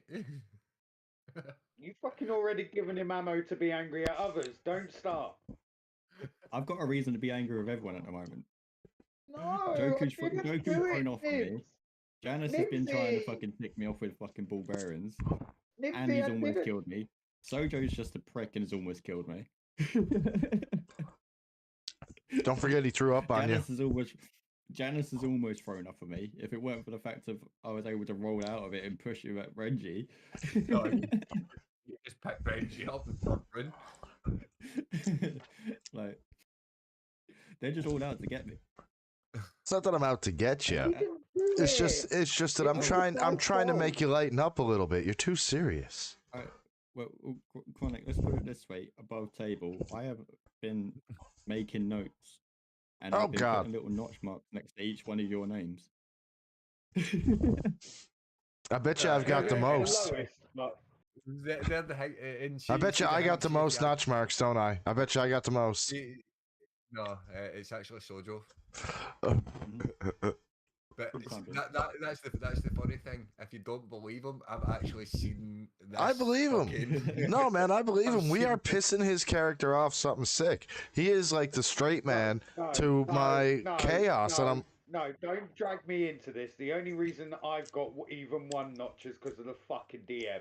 That is the only reason I have a notch right now. Don't you worry. There's gonna come a time where where if you're separated from the party, you're gonna miss my chaoticness, or think, if Chronicus, or if Janus was here, he'd know what to do. What would Anus do if he was here? The J is not silence. The only thing that Duck actually thinks about Janus is this fucking prick better stay back and no barge through. Hey, man, I cut some stuff up last time. I mean, it's. Yeah, after Dirk had slashed at it with Cleave, and then I was shooting down a narrow hallway, and all I know is if I can find a potion of stone skin. It's okay, you can just run straight up there and finish him off while it's got 1 HP. It's totally okay. It had more than one. But anyway. It doesn't matter what we play, guys. Chronicus will steal your kills. Yeah, pretty much. but what was like? Oh man, I lost my train of thought now. Thank God for that. So we can now officially bid you all good night and thank you for tuning in to another Jokes and Smokes full cast. I would add as well. We have got a full cast tonight. Can I make a shameless plug before we end? Go on. Of course. So we're all shameless plugs. It's for the 31st for the charity event. Yes. Oh no! Link it up. That is my bad. Please, everybody, take note now. Put notes in your diary, and please, we're gonna stick this link in the description below. So make sure you go click it, please. It is a great charity for a great person. Knibbs, you're in chat. Throw it up in chat right now for us. Take it away. So on the 31st of May, I'm going to be participating along with my partner and about 52 other people in a 12-hour football marathon where we're raising money for 2 charities. One's for Mental Health United, which is a charity-based football scheme based in Sussex and the local area, just to give people who do suffer with any form of mental health issues or difficulties somewhere to go as an outlet for someone to speak to, as a bit of exercise. They don't care about any sort of footballing experience, don't care about any ability. It's just there to have fun, make new friends, and essentially just be around a good group of people. They have a great ethos, and yeah, I've been going there and using service for about 4 or 5 years now, and if I don't go, I generally feel crap. If I do go, I come back feeling more refreshed. They realise that it's just here and there's no helping him. Yeah. Anyway, it might be relaxed, but he's still a prick. We're all pricks. Get used to it. But the second charity is it's a Chanterbury Community Scheme, which is a charity that helps parents who have kids with additional needs have clubs, activities, and different things to do during the holiday periods when they're out of school, and sometimes also in school, just to give them something to do.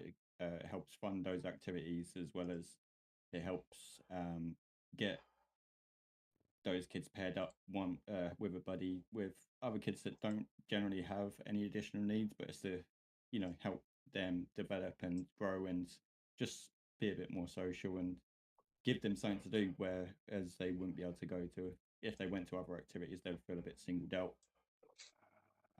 So they're the 2 charities that we're doing it for. Any donations that are made getting split straight out in half, 50-50 between each charity. And both of them charities struck a chord with Clown. Clown and Queenie have already donated it, and we will be there on the day that he streams. Yeah, so yeah, it's getting streamed live on my Kick channel, which is already in the description below. Which is in the description below.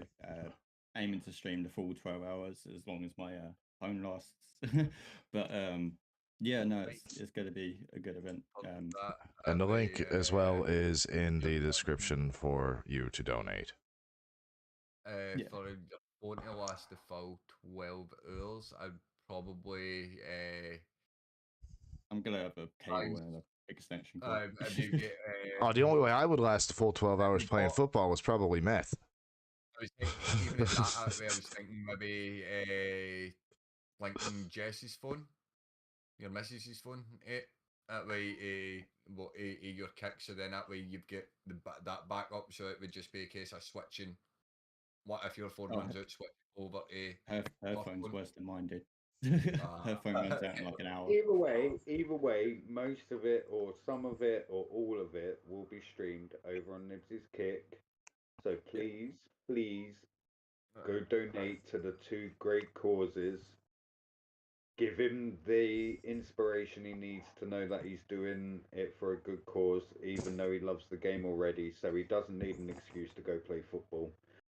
Yeah. But well, I know currently the total it's at like we've reached about 4,300 odd. Nice. Total so far. Also the most recent game that was played at the Amex Stadium is Brighton versus Newcastle. One of our ambassadors had an interview that was projected live on telly as well as around the Amex Stadium, and they were put up on the board to promote the event as well. Quick question as well, though, Knibbsy. I don't know if anybody else has thought about it, or if there is, but is there any specific goals that any of them are trying to reach, or is there any specific goals that the club that you're doing it with, or that are trying to reach for it, or everything's just normal? Or is it just whatever you can donate? Whatever you can. The person who's leading the event, Tim, great guy. He's said to everyone who's fundraising, he went, if you can aim for a tenner for an hour, so a tenner per hour, so it's what, £120 each, he would be over the moon with that, and we've already surpassed that. Groovy. Sort of thing. Because obviously some people can't do the full 12 hours, other people can. And yeah, based on what people have put their names down for, we've already surpassed that goal by a massive margin. So he's already over the moon. He wasn't even expecting to get that much. No, he wasn't even expecting that much, so he's blown away by all the support already. There are some very disadvantaged kids out there that could definitely deal with this, and everyone in this world has had one day minimum where you have suffered from mental health and have felt isolated, alone. And the fact is there are charities that offer their own back, take the time, the patience, effort. Like Knibbsy said, when he went there, he wasn't in a great place. I've had the same places, not the same, but especially in the football culture, your team is your family as much as your own flesh and blood. That's true. And to have somewhere to go, a lot of people don't realize this, and anyone that knows about the mental health community, the suicide rates are so high, and awareness needs to be made. For men, it is the biggest killer of men now, and there are wars happening, and yet suicide is still more likely to kill you than a bullet, than a knife, and it would be yourself. As for women, it's not as high as men, but the fact that there is stats that show that women's aren't, they're still at 60%, that's still way too high. And these things open up and give awareness to people that have been lucky enough to have a life that has been good, no self-doubt, no issues, and well done. But there are a lot of us, and 99% do go through this daily, stagely, or annually for certain reasons at certain occasions. Together is how we get through this, and the fact that Knibbsy and the team are willing to put on the spectacle and put in the effort, because I hate to tell you, football players are some of the most fittest athletes in this world. And they're doing it for 12 hours. You've not just the team, but as he did say as well, that way his missus taking part in it as well. That way, yeah. So it shows. She's a part of the team, and the charity itself that does it for no pay. They do it because they care. Yeah, and all the sessions are self-funded. So anyone who attends the session, we all pay. Like, it's only a small fee to attend the session, but that will pay for the pitch that we play on. That will pay for the. If I could be there, I would. You know, and it's like, I think, like, for the Thursday session, London I do forever on the sideline for Knibbsy to get him inspired. That's what I mean. Though on the Thursday session that we do, Jason scores a banger volley with his left foot. That's the thing, though. On the Thursday session that we do, it's like £4 to play, to turn up and play, and they sometimes do a development session before that as well, and like, you know, it's £4 for an hour and a half to enjoy yourself. Yeah, you know? And I mean that's cheap entertainment. You can't go to the movies for that these days. That's only one of 3 sessions that they run. But in a way, as you say there as well, right? Like £4 for something that is getting you out of the house, taking your mind off taking your mind off a lot of stuff, and you're getting to meet, you're meeting like-minded people, but also you also have you would have someone that, if you're having a bad day and you just want someone that will listen. I had a bad day. There's always someone there that will listen.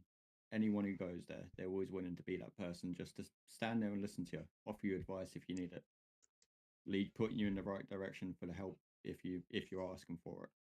You know, if you don't know how to find it, they're there to help. Because I had a bad day. Everybody there in chat as well. That way, don't feel that you can't hang out. We're all here to listen.